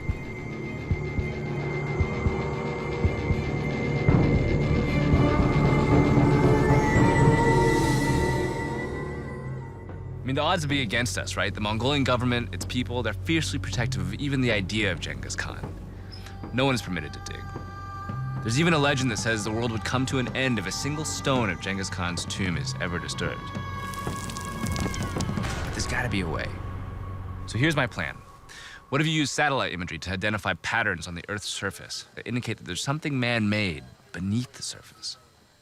What if we use cutting-edge technologies in a new way to excavate without ever digging? And I knew exactly who could help me pull this off. You need a team of people that are not going to be stopped where the road ends. That's my guys. All experts in their fields. From robotics to data mining to 3D imaging, these guys are my dream team.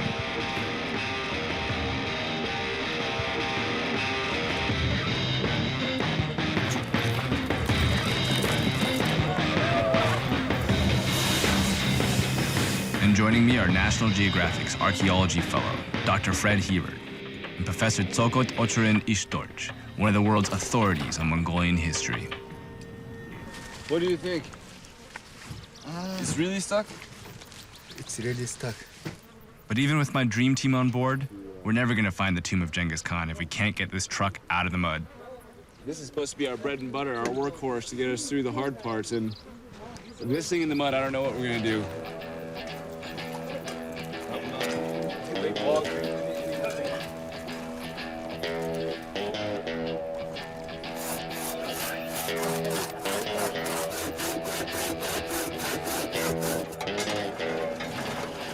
The Russian 66, it's a legendary 7,000-pound off-road vehicle with a beast of a V8 under the hood, and just what we need to get our heavy scientific equipment into the field.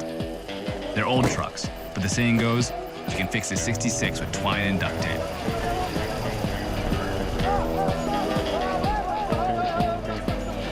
Their reputation is that they're unstoppable.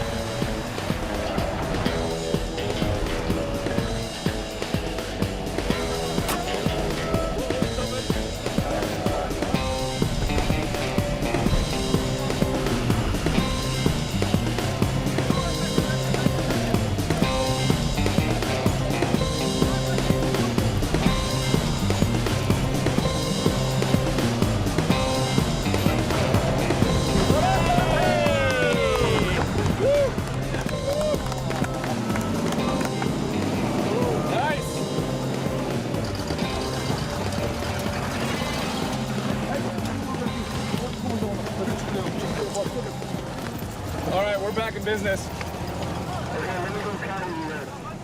We continued north, following what could have been the route of Genghis Khan's funeral escort, crossing a beautiful but harsh landscape. Genghis Khan called it the Northern Wilderness. It's where he was born, where he suffered as a child. At the age of 9, Temujin, the boy who would become Genghis Khan, lost everything. His father was murdered. His family was abandoned by their own tribe.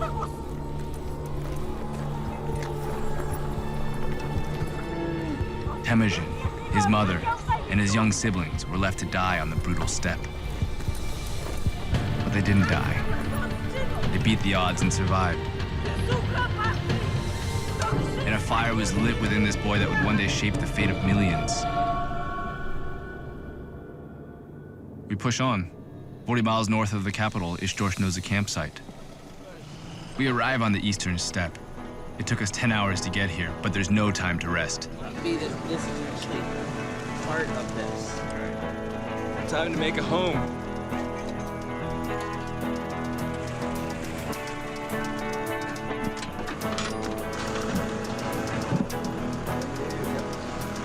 It's midnight. We gotta get this done and get to bed. A storm front is coming. These 3 collapsible yurts, or gers, they'll be our home for the night.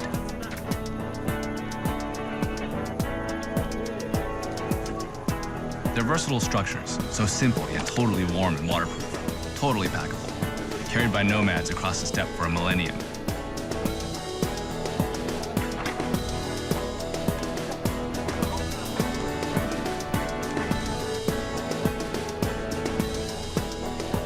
Learning as I go.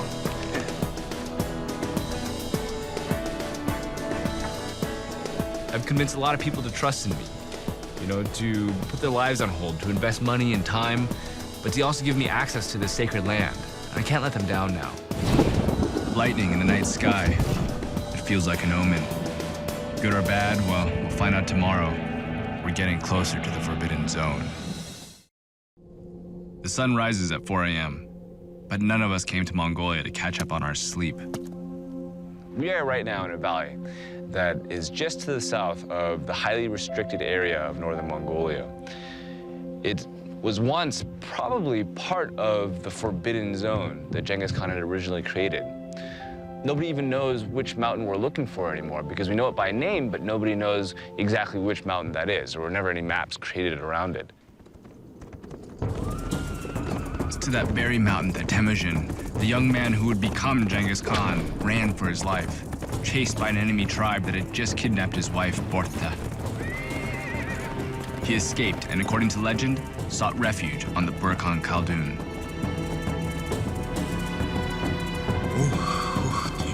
There, he turned his fate over to Tengar, the Mongol god of the eternal blue sky, and found the strength to stand up and fight.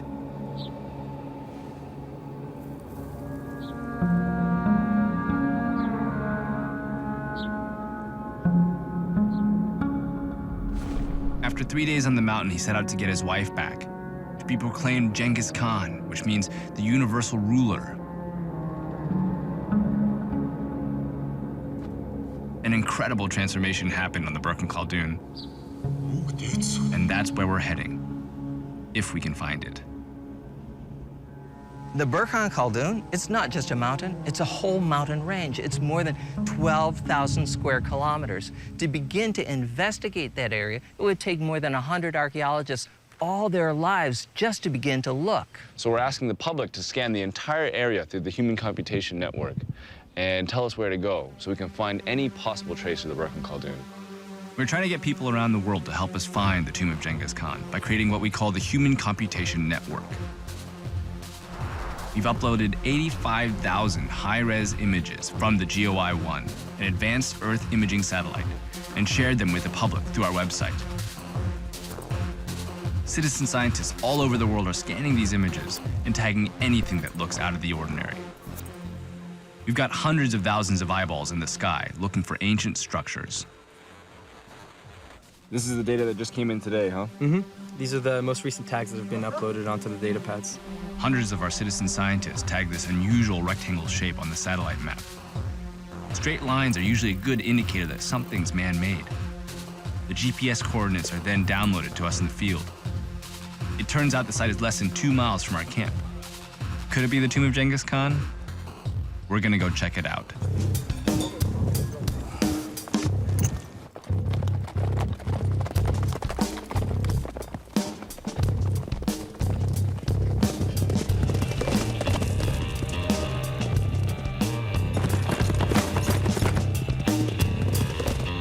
So we get on our horses and we're galloping up this hill while keeping an eye on our data pads and GPS. And we come upon this thing that was identified by the public, made of rocks sticking out of the earth. This is it? Wow. Ooh. It's clearly a tomb, but it's too old to be Genghis Khan's. It's Bronze Age. It's more than 3,000 years old. But what you can see, this is a very well-structured rectangular shape with these rocks set up like a home, you know. And the opening there represents a door. And always the door is facing south. So south is directly that way. So this is exciting because not only does it tell us that human computation works, but it gives us another clue that says that we need to look on the south side of the mountains. I mean, if people hundreds of miles away in the comfort of their own homes can guide us through satellite images to this ancient gravesite, then I feel like we've got a chance to find the tomb of Genghis Khan. One legend tells us that Genghis Khan's funeral escort was an armed procession of 10,000 riders. They would have faced a long, hard journey to be carried out in complete secrecy. For the stability of his empire, his death was treated as a state secret. The escort would have traveled the 900 miles north under very strict orders. They'd leave no witnesses. All clues were erased.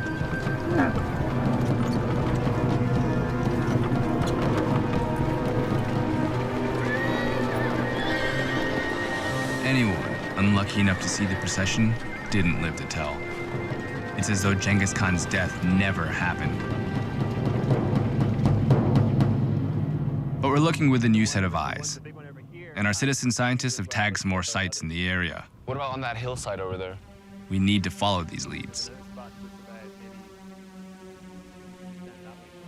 The Bronze Age tombs are cool, but they're not what we're here for. It'll be clear from the air if there's something else in this vicinity from the time of Genghis Khan. But we need a bird's eye view of the area, with more detail than a satellite image can provide us. Our answer is the Octocopter, a flying robot with a camera for an eye and a programmable GPS.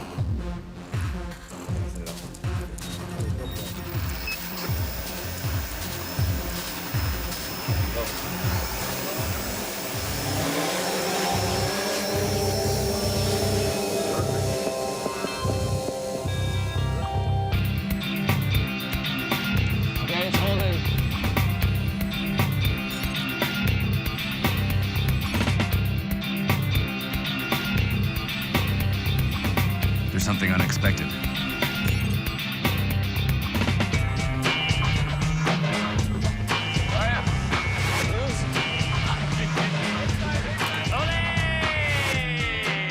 Good pass. That was the best one. So we land the Octocopter and review the footage, and there's something here that sends a chill down my spine. A looted Bronze Age tomb. Look at those stones. Oh, wait a minute. The site's been... So it's infuriating that grave robbers, probably looking for arrowheads and artifacts, are going through here and looking for things to sell on the black market. This dig is fresh. We can tell by how moist the earth is. And we're worried about this entire region because they might be digging up there, they might be digging over there, and we're really worried that they're going to go up into the mountains. There's another site that our citizen scientists have tagged. It's a mountain about 56 miles north and also happens to conform with the local legends of where the Burkhan Khaldun sits. It's at the source of 2 rivers, and we're headed there. We've got to find the tomb of Genghis Khan before destructive forces beat us to it. Good luck. Okay. On the menu for today, 56 miles of rutted dirt road. Our destination, a mountain tagged by our citizen scientists in the Henty mountain range. Could it be the Burkhan Khaldun? If all goes well, we'll reach the gate of the Forbidden Zone before nightfall.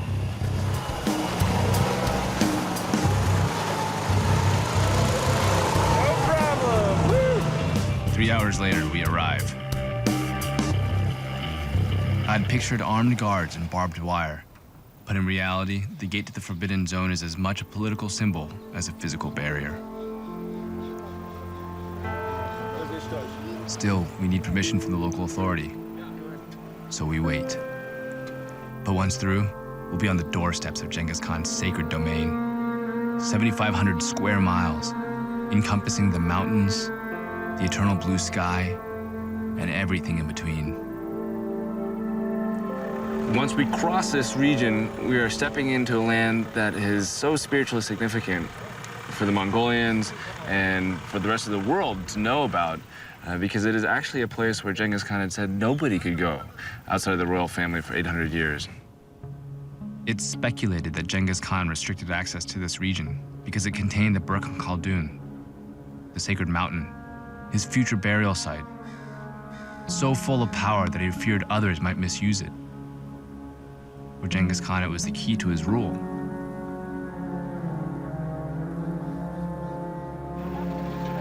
It's okay, Iftosh, we can open it. No one kills trespassers anymore, but it's still considered hallowed ground and closely protected.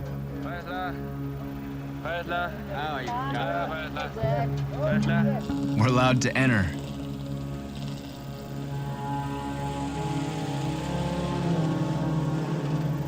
So we pass through this barrier and we take a few steps, and I'm totally speechless.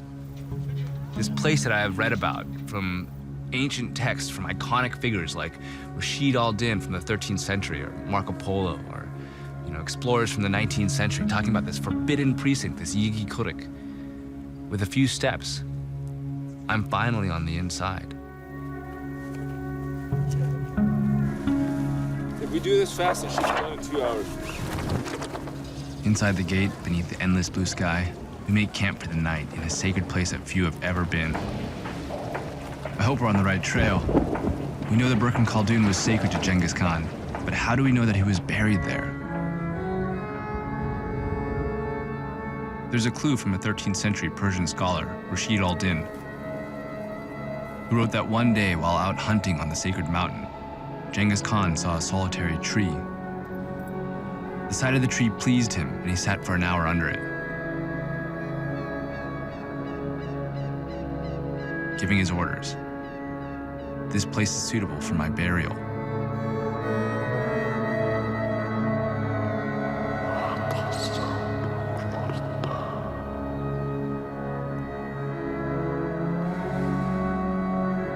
We've got to find the Burkhan Khaldun.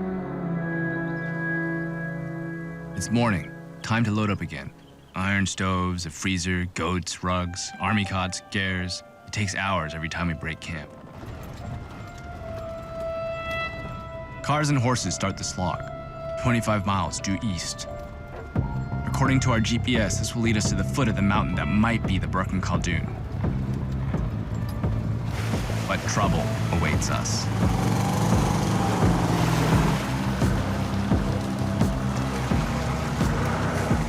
About 20 miles from the mountain, we come upon the sacred river, the Khurlin. It's swollen, gorged with water from the rains that just came through.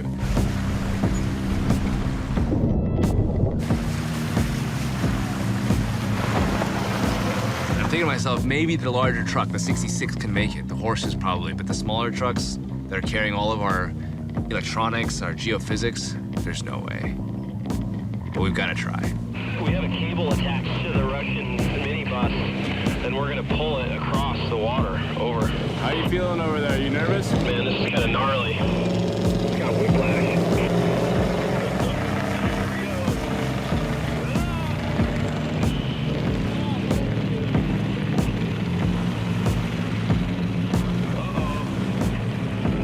Uh-oh, I think the cable came off. Yeah, we got a cop car going here. Oh my God. It's eerie to think that every obstacle we face on our journey was probably faced by Genghis Khan's funeral escort 800 years ago.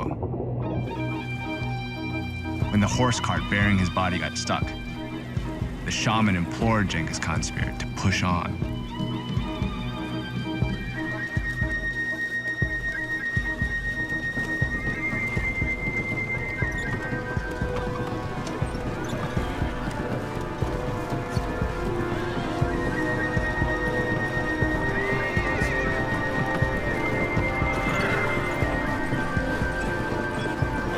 We don't have a shaman, but we do have good old-fashioned Mongolian determination.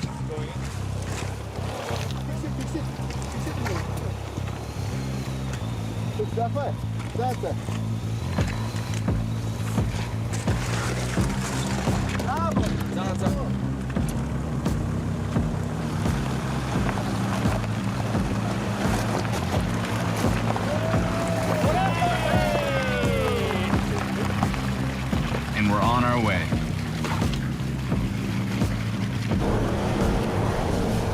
We enter the foothills of the Henty mountain range, thick grass and shrub brush.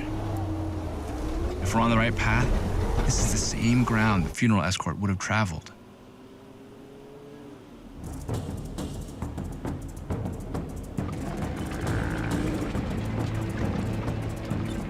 crazy feeling because this is a place that for 800 years has been forbidden to go to, yet so many people have thought about it and written about it and speculated as to what it contains.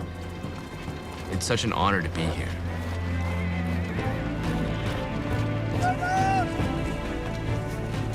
It's getting late.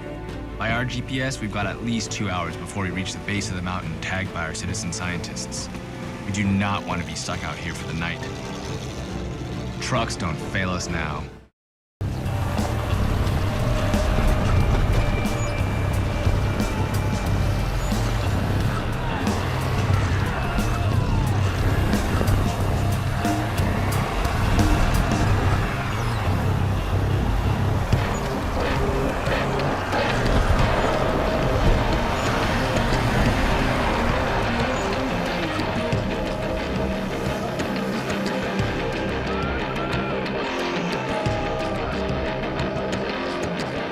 Cross the Forbidden Zone and arrive at the foot of Mount Henty Han in the northwest quadrant of the Henty Mountain Range.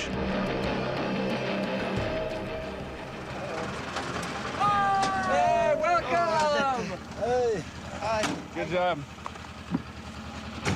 Bye. We made it.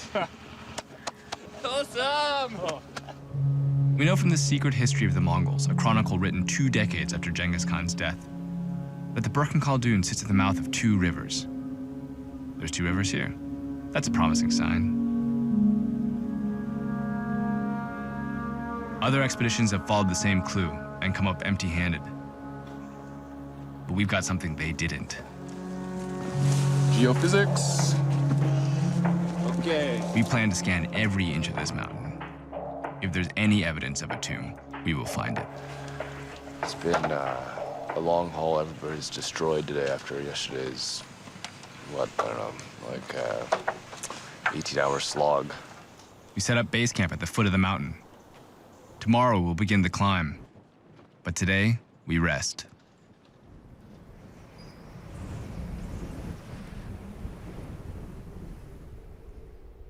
At first light, we begin our trek. We narrow our search to the southern side of the mountain. We know for one thing, in Mongolia, everything respects the sun and therefore faces south. Graves and tombs face south. Even doors of houses face south. On this mountain, there's a significant plateau on the southeastern flank. It's been tagged by our citizen scientists, and it's on the sunny side of the mountain. Could it be the site of a tomb? We're heading to it.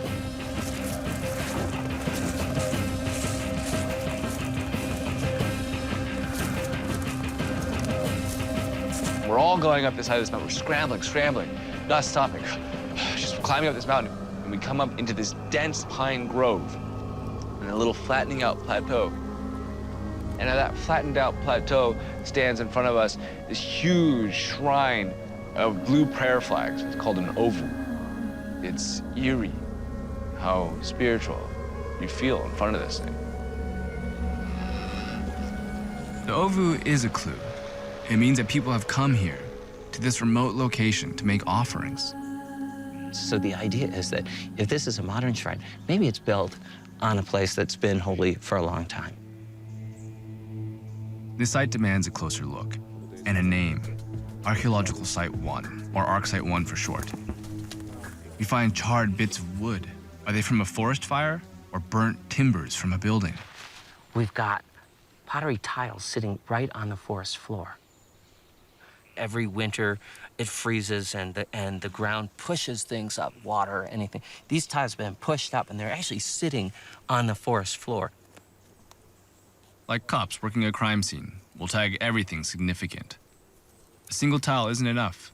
If there's a tomb here, there'll be more clues. We're looking for linear shapes in the ground, and as we started walking around here, we noticed rocks that start to kind of line up. This could be the foundation of a building, but more work needs to be done. We've brought the electromagnetometer. It's a great tool for looking under the ground. The string is like here. Okay, you have to follow the line with the sensor in perpendicular direction. Okay. Archaeological remains have distinct magnetic properties. The electromagnetometer reads these as anomalies and creates a map of what's man-made beneath the surface. Once the scanning is done, we'll send the data through our satellite uplink to a processing lab. If there's something down there, we will see it by morning.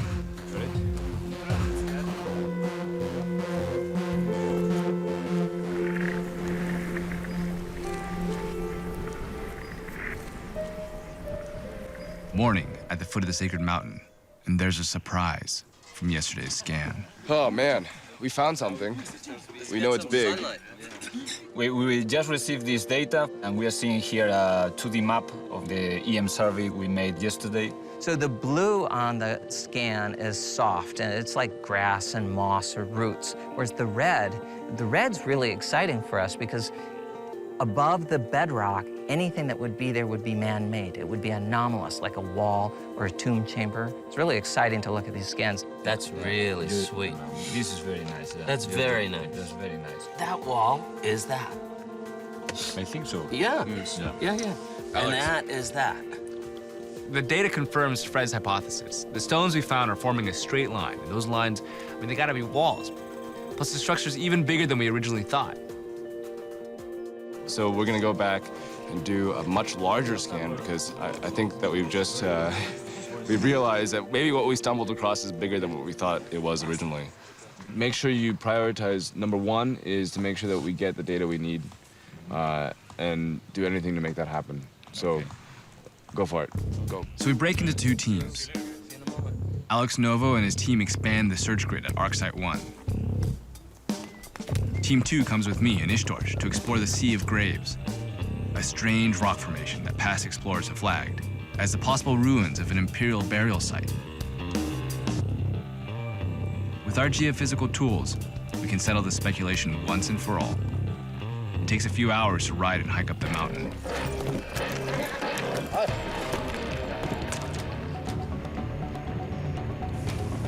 Suddenly, out of nowhere, an epic storm is right on top of us. Oh man, if you just look into that valley deep down over there, you can see what's coming at us. Shai, who is strapped into the imaging gear, is a human lightning rod. That's looking pretty brutal.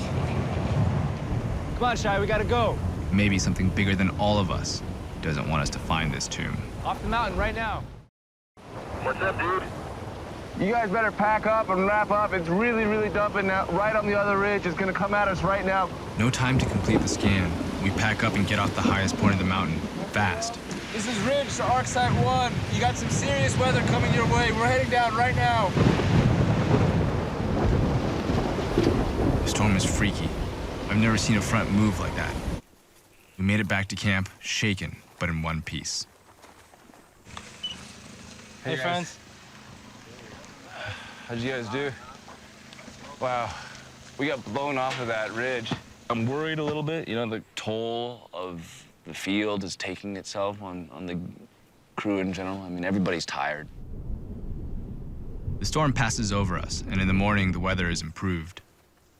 And the next day, we're slogging up the mountain again. The muddy trails have been washed out from the rain. I mean, this crazy storm had come through, and we're seeing evidence of it all around us. Oh, man. Is this just full? It just came down. Trees that had fallen down just across the side of this mountain were everywhere. And there was one right there, right on top of the trail, right across ArcSite 1. I mean, if we had been there any longer that night before, we could have gotten killed. But our fear turned into excitement. I mean, incredible luck. This tree fell down, and in its roots was the proof that the building extended this far. You see roof tiles, you see bricks, you see ceramics. It's kind of like the mountain gave us a little gift. So we're really pleased about this. So in fact, we now have a rectangular building. It's oriented north and south. In theory, the doorway should be towards the south. So the team has now been sent to the south to see if there is an entranceway, a roadway, or a walkway, which would have led up to this building from the lake. And that's really exciting. That's where the team is right now. We're not allowed to dig, but nature opened up the ground for us. We need to see what else is down there. So Alex Novo sets up a new tool, the ground-penetrating radar. 8.83 meters. In the first profile, we hit these two trees. This is extreme radar. Certainly. This cutting-edge tool lets us dig without a shovel to reveal the buried layers of the past.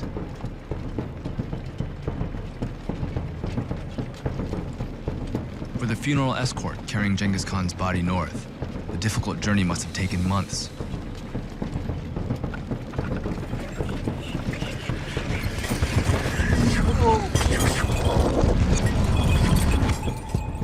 The shaman would confirm the exact spot for burial once they arrived.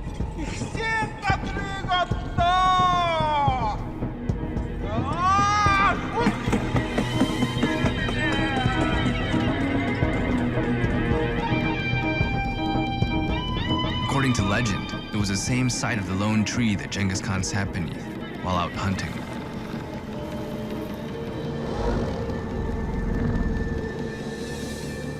The great Khan had now returned home to the mountain as he had intended.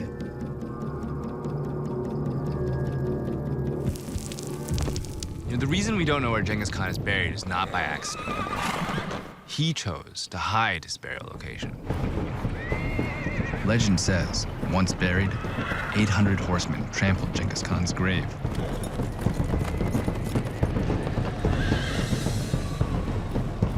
And within a month, a forest grew covering the spot.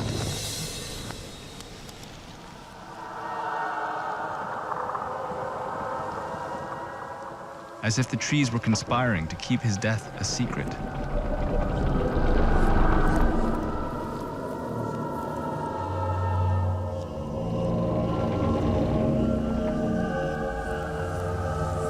Meanwhile, we discover another fallen tree. The storm last night just pounded at this hillside. And what it's kind of done for us is continue to wash away the layers of the past. And it's given us examples like this, just sitting there in the roots of the trees. I mean, you can see here this perfectly preserved end tile to a ceramic roof, which is beautiful on the front. But what's really interesting to me is when you flip it around on the back and you can actually see the fingerprints of the artisan who made it. I mean, this is amazing, because now I'm actually doing the exact same thing, running my fingers across what somebody else did. You know, how long ago, I don't know yet. Luckily for us, thermoluminescent dating can give a very accurate window of when a ceramic was fired. Yeah, the heating above 500 degrees changes the crystalline structure of the ceramic, and that is locked in. Once it's locked in, we have an ability through a calibration program to be able to look at that and compare it to the soil around it and be able to say exactly when that was fired. After completing the ground-penetrating radar scan of the expanded search area, we head down the mountain to process the results. So this is GPR slice data, right? So it allows us to see a 3D view of the structure. And here's your outer wall. Yep. Right where you had marked your grid, Fred. That's our grid. This is your grid, right? Yeah, exactly. It's hard to read, but the red areas are foundations of walls. Right on the target. And then as we descend, the wall disappears, and then boom, something's right in the center. Yep. The 3D scan holds an even bigger surprise. It looks like we definitely have a man-made structure here. You had two rectangles, one outside the other, but the one that's in the middle, from this scan, is very obviously below the outer wall. Could this be a burial chamber underneath some kind of commemorative temple? This is amazing. This is what the non-invasive tools can do. Thank you, guys. Thank you. Thank you, guys. Thank you. Good scans. All right, dude. you. You know, I know it's too early to jump to conclusions. We need more dates from the pottery and the burnt wood samples. And, you know, Fred's a bit more skeptical than I am because science takes time. I know. We need those dates from the lab. But still, I'm ecstatic. I mean, we found this huge buried structure, something that looks like a temple. You know, we're finding pieces scattered across the side of this mountain, which we think is quite possibly the sacred mountain. I mean, it makes all the sense in the world geographically to the texts that we have found. And it's right in the center of the forbidden zone. I mean, this forbidden precinct, which is still a forbidden area today. My heart is racing, but it's time to break camp. You know, after 15 exhausting days, we're out of time, we're out of provisions, food, gas. We've got to head back. One in each car. It's a 3-day slog back to the city, but the distance we've traveled can't be measured in miles. it's tough to leave this place, thinking about how much we've accomplished, how much we've found. The next critical step is to date these tiles and wood samples, to see whether they come from the time of Genghis Khan. Yeah, the large sampling is going to give us that robusticity. The thermoluminescent and carbon dating results are in. Fred has flown out from DC so we can review them together. I'm nervous as hell, but the news is even better than I'd hoped for. 742 is wood. Oh my God. That's exactly the time period. Albert. It's 1219 to 1275. Albert, that's crazy. That's the sweet spot. It's amazing what we found. You know, the tiles date from the 13th and 14th century, right around the time of Genghis Khan and his sons. I was pretty skeptical in the field. I never expected to get 13th and 14th century dates. I mean, this is just astonishing. Oh my God. So ArcSite 1 contains the remains of a 13th century Mongolian period temple with something extremely compelling beneath it. Is it the lost tomb of Genghis Khan? Well, it's too early to say. The images we have taken indicate that a significant structure was built here. Did the Mongolian leader make it home? We found new evidence that would indicate he did. This site must be protected. You know, our job is to present the scans and the dating results to the Mongolian government. I'll feel like we've completed our goal if our findings can build a new foundation for conservation and a heightened sense of cultural pride for this sacred mountain. 3 years ago, while sleeping on a friend's couch, I had a dream that took complete hold of me. I set out to find a legendary tomb in a forbidden place. And yet, what I was looking for may have been in plain sight all along. It's been said that if you're searching for Genghis Khan, just look into the eyes of any nomad, and you will find him there.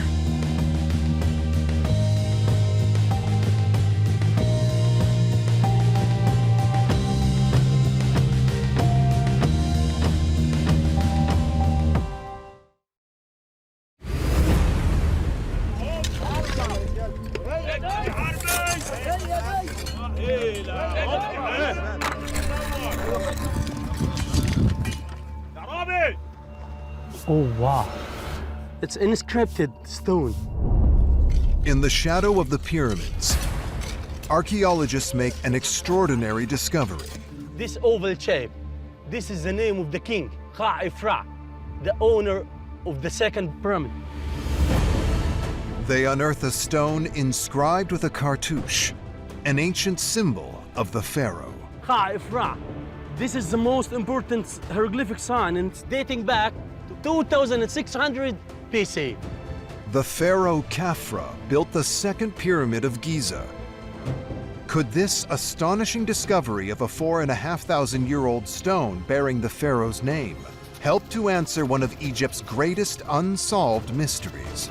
This is really a great discovery. What happened to the missing bodies of the Great Pyramid pharaohs? These are cold cases, maybe the coldest robbery case in the books.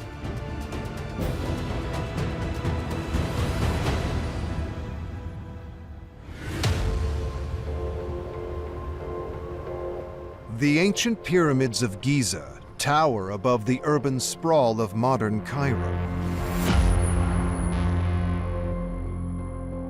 The pyramids were built 4,500 years ago as tombs for 3 generations of pharaoh kings. The Great Pyramid of Khufu stands over 450 feet tall. Khafra, his son, built his tomb just 13 feet shorter. And Khufu's grandson Menkaure built the smallest pyramid, but it's still the height of a 15-story tower block. These tombs are giant fortresses designed to keep the pharaoh's corpses and treasures safe for eternity. The man responsible for preserving these ancient monuments is Ashraf Mohi-Eldin, the director of the Giza Plateau. Ashraf is a world-famous archaeologist and knows more about this site than anybody else on the planet. Today, he's spearheading a pioneering excavation that he hopes will transform our knowledge of the pyramids and the pharaoh kings who built them. Everybody's dreaming to come to see the pyramid. I get the honor to come every day. Ashraf has dedicated the last 20 years to investigating this vast site. But there's one area that's still shrouded in secrecy, largely untouched by modern archaeologists, until now. Due south of the pyramids is a barren 1 square mile desert landscape. It makes up the entire southern half of the Giza Plateau. It's called the Southern Field.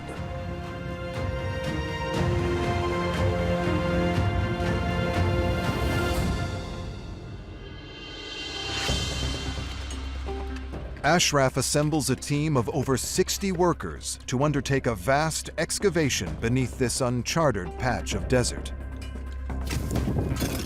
Over the course of the next 8 months, they will remove hundreds of tons of sand, dumping it at the base of the plateau.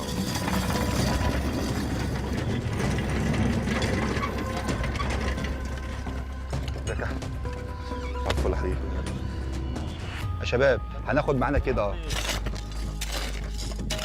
Our work actually here to clean the sands step by step, layer by layer, to see what is under the sands. Nobody knows what secrets lie undiscovered beneath the sands here. But historic excavations across the Giza Plateau have led to astonishing discoveries. West of the pyramids, archaeologists unearthed an enormous cemetery for high officials. To the east, the tombs of Pharaoh Khufu's family, and gigantic processional causeways, with grand temples, including a temple devoted to the Great Sphinx. Archaeologists have even found the remnants of a harbor town, where pyramid building blocks weighing up to 15 tons were delivered on board fleets of ships. But no one knows for sure what lies buried beneath the largely unexplored southern field.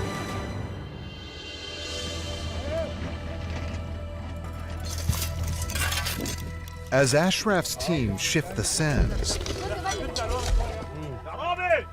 they unearth a startling discovery just a few inches beneath the surface. Oh, wow. It's inscripted stone. They find a beautifully carved limestone block. It's buried in soft sand. This oval shape, we call it a cartouche. This is the name of the king. The team are onto something big. It's inscribed with the name of the king Khafra, Khafra, the owner of the second pyramid. So this means this block dates back to the age of the pyramid. What connects this limestone block to the pyramid pharaohs? Could this discovery here in the southern field finally shed light on one of Egypt's greatest unsolved mysteries? What happened to the mummies of the pyramid kings, Khafra, Khufu, and Menkaure? The bodies of these pharaohs were once entombed inside the pyramids, but have never been found.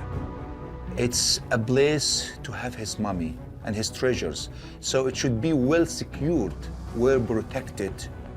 But keeping the pyramids secure was a formidable challenge.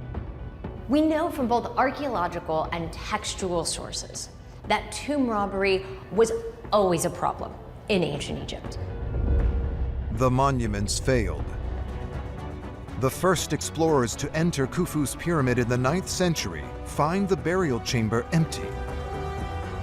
Khafra and Menkaure's bodies also disappeared. Dr. Mark Lehner is a world-leading expert on the Great Pyramids. These are cold cases. It's maybe the coldest robbery case in the books. Mark wants to know how these enormous fortified tombs were broken into. He retraces the robbers' footsteps into the Great Pyramid of Khufu to investigate. Khufu built the first and largest great tomb on the Giza Plateau.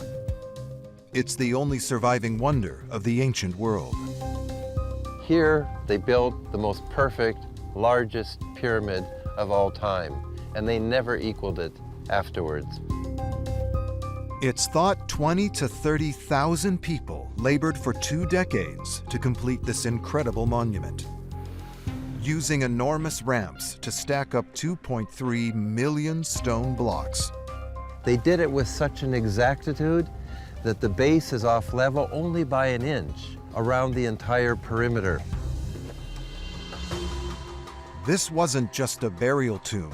People worshiped the pharaoh's memory here after he died. The pyramid would have looked very different when originally finished. Mark examines smooth limestone blocks at the monument's northern base. These blocks would have once encased the entire pyramid. This brilliant outer casing was also a line of defense against anybody who would come in to plunder the royal burial. It was one gleaming sheet of stone, and nobody knew exactly where the entrance was. But robbers did break in. They didn't hunt for the entrance because that would have been concealed by the limestone. Instead, they tunneled right through 100 feet of the pyramid's building blocks until they hit an internal passage. Mark climbs up through the pyramid's grand gallery. These enormous structures weren't just protected from the outside. Inside, there were even more anti-theft devices to negotiate. At the top, Mark finds evidence of an ingenious pyramid locking mechanism. Thick ropes would have run down these slots. Those ropes would have controlled slabs that would slide down these slots. Boom, boom, boom, to close the entrance into the burial chamber of the pharaoh.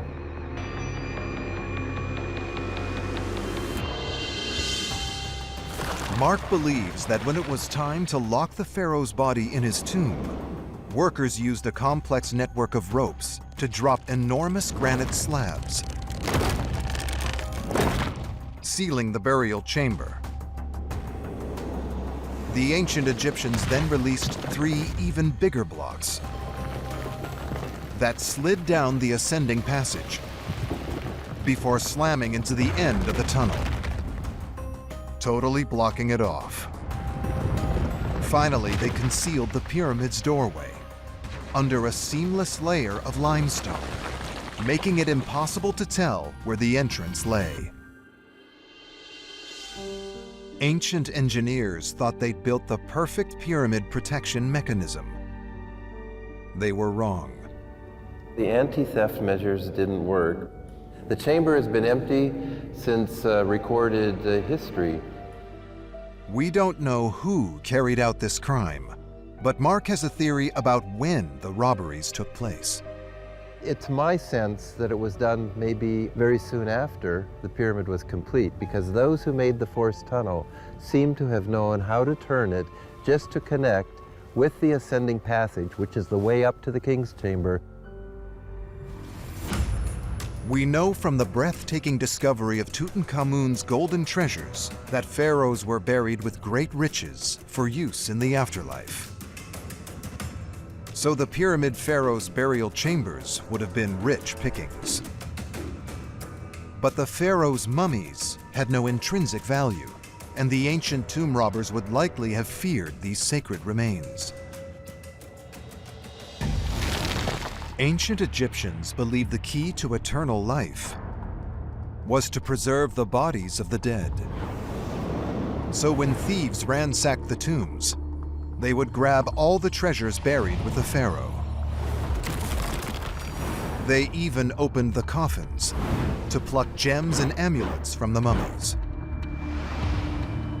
But we know from other Egyptian tomb robberies that looters may have feared the wrath of the dead pharaohs and would have left their preserved bodies behind. So why did all the royal mummies disappear from the pyramids of Giza?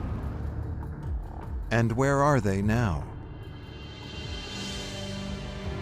Any Egyptologist on this planet wishing to find a mummy for a pharaoh. If archaeologists find those missing mummies, it would be an enormous breakthrough in our understanding of these ancient and enigmatic kings. We don't have a New York Times or a Sunday Times that tells us about these pharaohs. We just don't know how old they were, what they looked like, their personalities. We know these pharaohs primarily from their monuments. Could the corpses of Khufu, Khafra, and Menkaure have been moved and reburied elsewhere on the Giza Plateau to keep them safe from further robbers? I'm hoping in the future, in our excavation, to find a hidden mummy of Khufu, a hidden mummy of Khafra. Ashraf believes that this stone, carved with King Khafra's name, is just the tip of the iceberg. What else lies buried in the southern field? I believe lots of things in the future is waiting for us.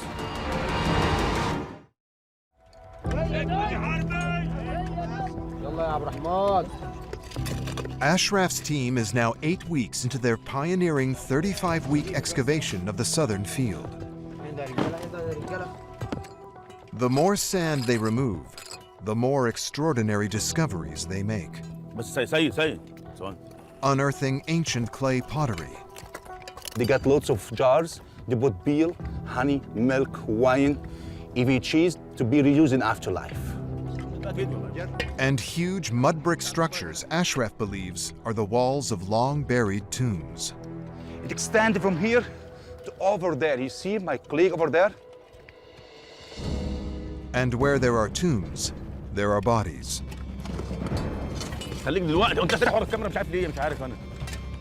As the team continues to dig, they unearth dozens of burial shafts. We have more than 50 shafts here. So I'm cleaning one by one.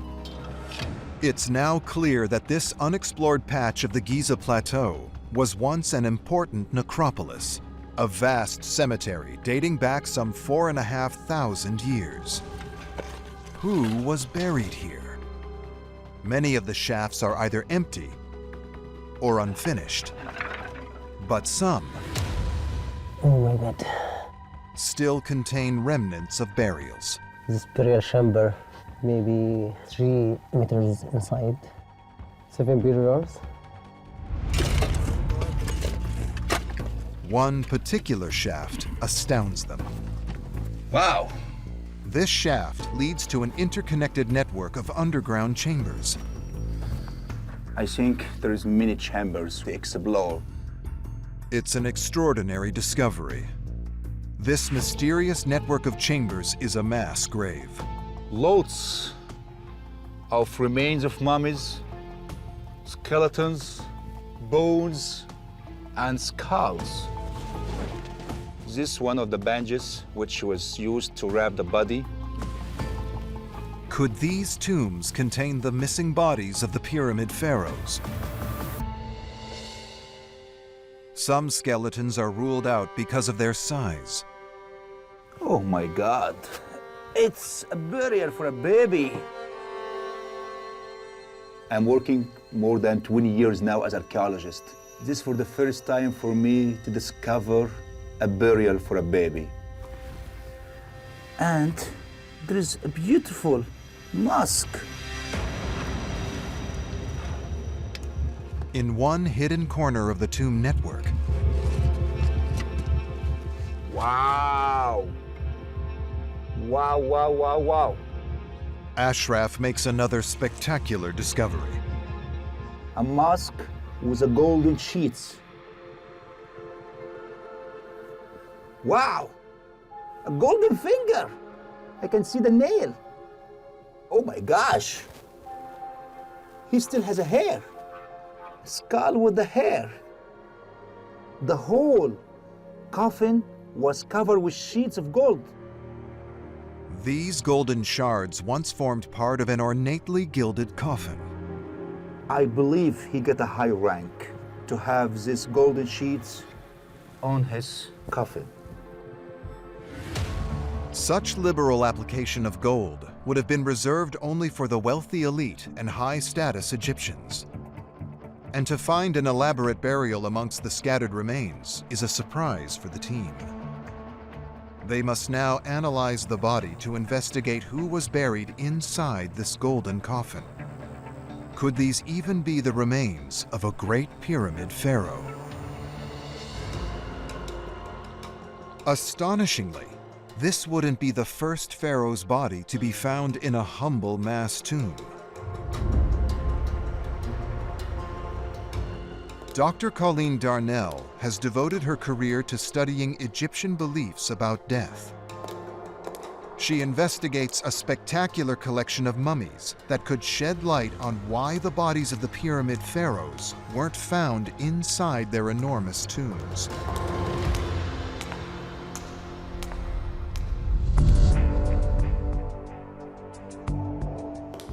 These mummies date from Egypt's New Kingdom, a time some 1,300 years after the Giza pyramid pharaohs. In the New Kingdom, pharaohs no longer advertise their burials with giant pyramids.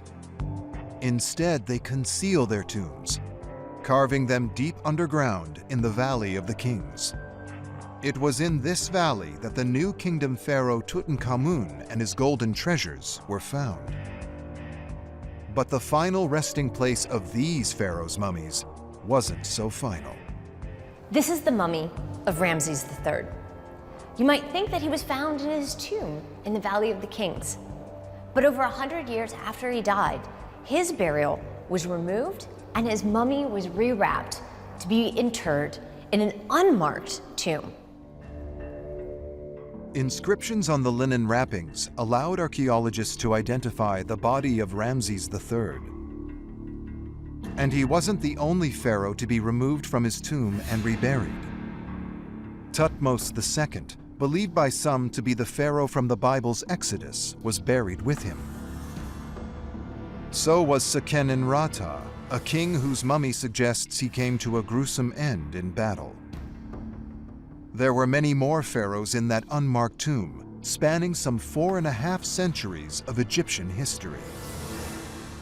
Most of the kings of the New Kingdom were buried together in that unmarked tomb. Why were these great pharaohs removed from their tombs and reburied together?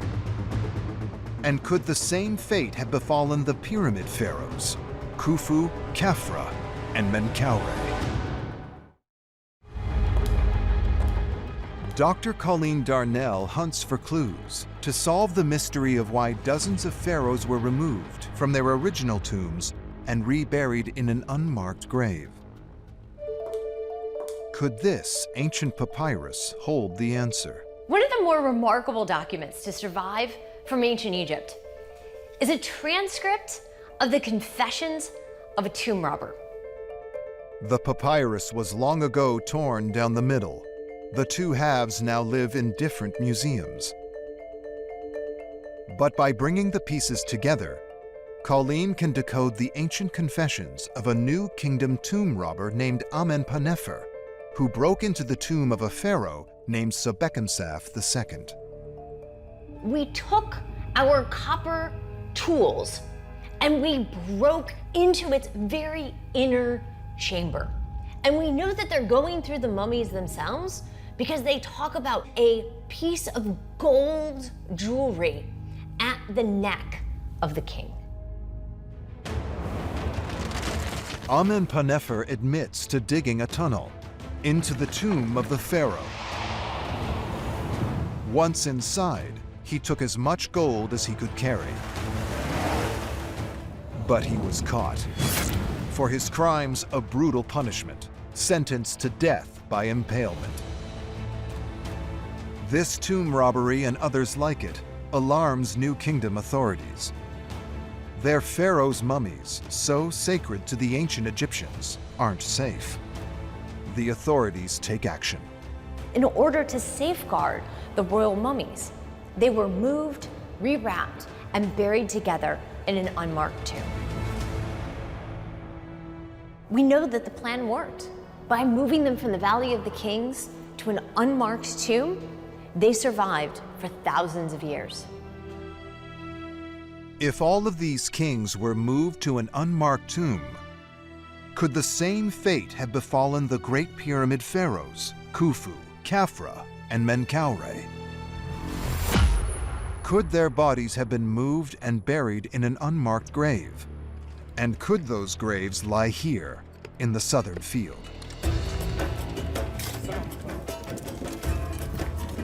Ashraf's team has cleared up to 32 feet of sand. Their work reveals the vast scale of this cemetery. We have 1, 2, 3, 4, 5 tombs over there. Those tombs were completely covered with sand. The most impressive tomb they find lies at the far edge of the site. The tomb is an incredible limestone structure. Detailed engravings cover its walls. One hieroglyph is familiar. So, Kha, F, Ra. It was the same cartouche in the block we found in the excavations here. Ashraf now believes the block of limestone bearing Khafra's name may have once formed part of this beautifully carved tomb. But this tomb doesn't belong to the pharaoh himself. The hieroglyphics here tells about his title. Web Nisu, Kha Efra, Hemneter, the priest. So this guy, he was the priest of the temple of Khafra. This was the burial chamber for a high priest. This priest would have worked in the temple attached to Khafra's pyramid. The temple was built as a place of worship to keep the pharaoh's memory alive after death. The discovery suggests that this necropolis was no ordinary cemetery. It was a burial site for high-ranking officials who worked in the very heart of Giza. To find such a quality of hieroglyphics like this dates back for 4,500 years, this is really a great discovery.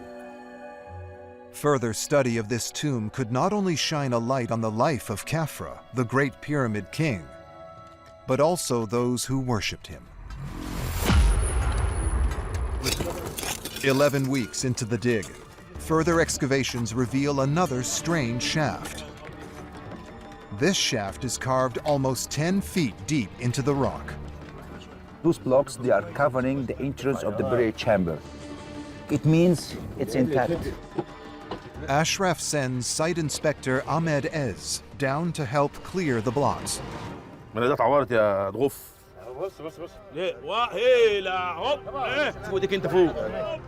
lift the last of the enormous 80-pound blocks that covered the entrance to the burial chamber.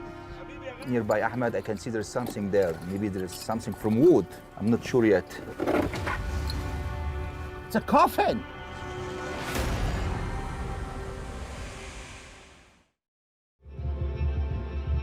At the bottom of this newly discovered burial shaft in Giza's southern field, Ashraf is inspecting an exquisitely painted coffin. You can see the face, his lips, his nose. It's well detailed. I'm speechless. This coffin is an extraordinary, one-of-a-kind find. If you have a look here, we have the beautiful Anubis, the guardian of the tomb here. These markings protect the owner's body so that he can flourish in the afterlife. And this coffin even has a false lid. Wow! An extra line of defense. It's a cover above a cover. In fact, coffin after coffin are being discovered scattered all across the excavation site. Some are buried in shallow sand. The team decode the markings on the coffins. It's like your wife is giving a birth. I wish I can hold this coffin between my arms. He's my baby. The coffins were buried on top of and inside the Old Kingdom tombs. But while the tombs may date back to the time of the pyramids, the caskets inside are from a much later period. This style of wooden coffin, carved and intricately painted to look like its inhabitant, did not exist when the pyramids were constructed. It's much later than the pyramids time. The decorations, the motifs of the scenes, it's a style of late period. The coffins of the southern field date from the late period, the term given by archaeologists to a time 2,000 years after the Old Kingdom pharaohs. Why do these graves lie amongst the tombs of their ancient ancestors in the shadow of the pyramids? The timescales are enormous. The pharaoh Khufu built the first Great Pyramid around 2500 BC. A further 1,300 years passed before the rule of the boy king Tutankhamun. And the late period coffins unearthed in the southern field came another 700 years after even King Tut. In fact, these Egyptians lived almost as close to smartphones as they did to the pyramid pharaohs. It's a remarkable twist to the tale. The southern field appears to be a cemetery on top of a cemetery, created 2,000 years apart. This burial site is a window into an astonishing chapter of Egyptian history. This site was once an important Old Kingdom necropolis, with limestone and mud brick tombs covering the hillside. But the cemetery's peace was shattered. 2,000 years later, the late period Egyptians suddenly began to reuse the necropolis, carving fresh shafts and reopening ancient burial chambers, burying their dead on top of and inside the ancient tombs of the Old Kingdom Egyptians. The discoveries here lead Ashraf, director of the Giza Plateau, to propose an incredible idea. Could these late period Egyptians have played a role in the disappearance of the bodies of the pyramid kings, Khufu, Khafra, and Menkaure? Maybe the late period people found the body of one of the pharaohs and moved it to some place else. Maybe there's a mummy, a great discovery for a pharaoh, was waiting for us here. Although late period Egyptians lived 2 millennia after the Great Pyramids were built, they had an obsession with the ancient pharaohs who built them. These people, they were worshipping the pharaohs from all the kingdom. Why did late period Egyptians have such a fascination with these ancient pyramid pharaohs?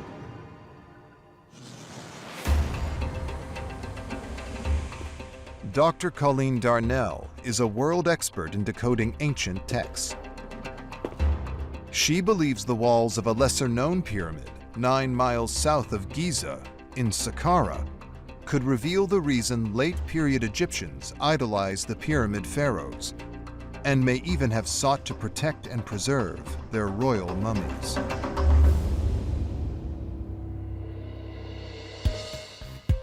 Saqqara is an ancient cemetery. It neighbors the Giza necropolis and built around the same time as the Great Pyramids. 17 pharaohs are buried here.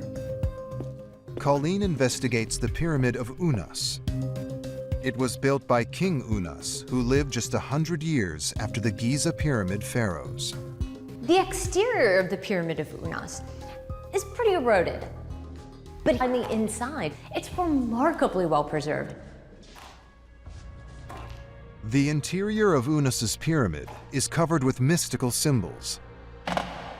These are the pyramid texts, magic spells designed to help the deceased achieve immortality in the afterlife.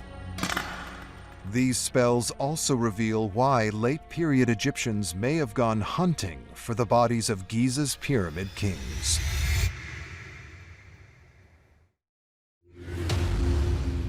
Colleen Darnell decodes ancient spells carved into the walls of the Pyramid of Unas. One of the spells begins, "Hail King Unas." And then it says, "You have not gone away dead, you have gone away alive." He's achieved eternal existence in the afterlife. These spells don't just grant the pharaoh immortality, they're also a roadmap to becoming an all-powerful god. It says, the one whom he desires to live, he shall live. And the one whom he desires to die, he shall die. The spells of the pyramid texts describe how the king becomes a god in the afterlife. These texts reveal that pyramids weren't just burial chambers. They were god-making machines. No pyramid texts were found inside the Giza pyramids. But Colleen thinks that's because the architects never carved them into stone. It's entirely possible that the pyramids at Giza would have had pyramid texts on papyrus scrolls included in the original burial, but all of that material is now lost to us. The pyramid pharaohs built their enormous tombs to become gods in the afterlife. And 2,000 years after their deaths, that's exactly what they'd become. They were now gods to the late period Egyptians. The late period marked the dying days of native Egyptian rule. Between 664 to 332 BC, Egypt was under attack from Assyrians, Babylonians, and Persians. In the empire's final decades, late period Egyptians returned to Giza. They looked to the pyramid pharaohs, Khufu, Khafra, and Menkaure, for protection in the afterlife. These were now their gods, and the late period Egyptians wanted to be buried beside them. Late period Egyptians idolized Khufu, Khafra, and Menkaure. That's why they want to have their tombs nearby the pyramids. They believe the pyramids, pharaohs, they are gods. The late period Egyptians worshipped the pyramid pharaohs as gods. So if they did find the bodies of the ancient kings left behind by looters, they would have wanted to preserve and protect the royal remains. Just like the mummies of the New Kingdom pharaohs, rewrapped and reburied near the Valley of the Kings. Could the late period Egyptians have moved the royal mummies to their own necropolis in the southern field to keep them safe? After 12 weeks of intensive excavations on the southern field, Ashraf's investigation enters a new phase. Yalla Ahmed. The team will now begin to open the coffins found around the site. Wow! It's a mummy, but it's not for a tall or a big guy. Maybe he's 15, 16. He didn't have enough time or money to afford a big burial for him. Ashraf works with expert osteoarchaeologist Dr. Amira Shahin to examine the bones excavated from the network of tombs beneath the southern field. We have another clavicle. But there is one burial in particular that Ashraf is keen for her to investigate.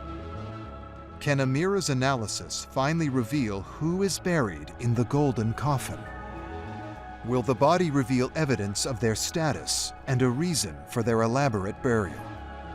Could this even be the body of a pyramid pharaoh, reburied by late period Egyptians? According to the shape of the skull, these tiny bones, so this most probably a skull of a female. She died when all her teeth are present, so she's really young. This is no pyramid pharaoh. But the bones do reveal a remarkable ancient practice. This is not normal. Amira finds a substantial hole just above the right eye. The hole is unusually smooth. This is the surface of the bone, it is not broken. This hole happened before death. It had been made by a physician. This smooth circular hole suggests that this skull had undergone an operation, ancient surgery. These people get a medical health. 600 BC, we have a medical health for medium class people. And this, for me, it's something new. These bones might not be those of a pyramid pharaoh, but they're an important discovery, revealing physical evidence of ancient surgery in a civilization known for some of the earliest surgical procedures. What of Khufu, Khafre, and Menkaure? Can Ashraf's excavations reveal evidence to help solve the mystery of what happened to their mummified bodies? And what role, if any, late-period Egyptians played in their disappearance? Incredible evidence may finally provide the answers. Evidence from inside Menkaure's pyramid. The enormous monuments of Khufu and Khafre tower 260 feet above the smallest pyramid on the Giza Plateau. But Khufu's grandson Menkaure still built a tomb that towers over 200 feet tall and weighs in at 600,000 tons. In the hunt for the missing pyramid pharaohs, this could be the most important monument of them all. While the other two great tombs have been open to modern explorers since the beginning of recorded history, the entrance to Menkaure's pyramid was buried deep in the sand until the early 19th century, when archaeologists finally dug down to access the burial chamber. Inside, they found a mysterious wooden coffin. The coffin now resides at the British Museum, and the inscriptions are worn and difficult to read. Archaeologist Dr. Lehner is a world-leading expert on the pyramids of Giza. He examines a copy of a drawing made almost 200 years ago. This is the wooden coffin found in 1837. It's inscribed for Menkaure as pharaoh, and it says, O Osiris Menkaure, king of Upper and Lower Egypt. They cause that you will exist like a god without enemies. The text states that this coffin contains Menkaure's mummified body. It reveals that he hoped to become a god upon death, just like the other pyramid pharaohs. But there's a mystery. The coffin is wooden and shaped like a human. This style of coffin is identical to the late period burials, being unearthed by Ashraf in the southern field. It's named for Menkaure, but this is not his original coffin. Everything about this suggests that it was put into the pyramid 2,000 years after Menkaure died. And this is very strange. Is this a reburial of Menkaure some 2,000 years later? 2,000 years after Menkaure was first locked into his pyramid, late-period Egyptians entered the tomb, perhaps themselves hunting for the pharaoh's body. They likely found the burial chamber desecrated from robbers, and maybe they found his body too. But Menkaure was a god. They couldn't leave his sacred body unprotected. Instead, they rewrapped the mummy and placed it in a new coffin, holding a fresh funeral for Menkaure, restoring his body into the pyramid he built. We know at this period they revived the memories of these kings, and in this case, apparently, redoing Menkaure's burial at this time of Renaissance, when they're reviving the cults of these long dead pharaohs.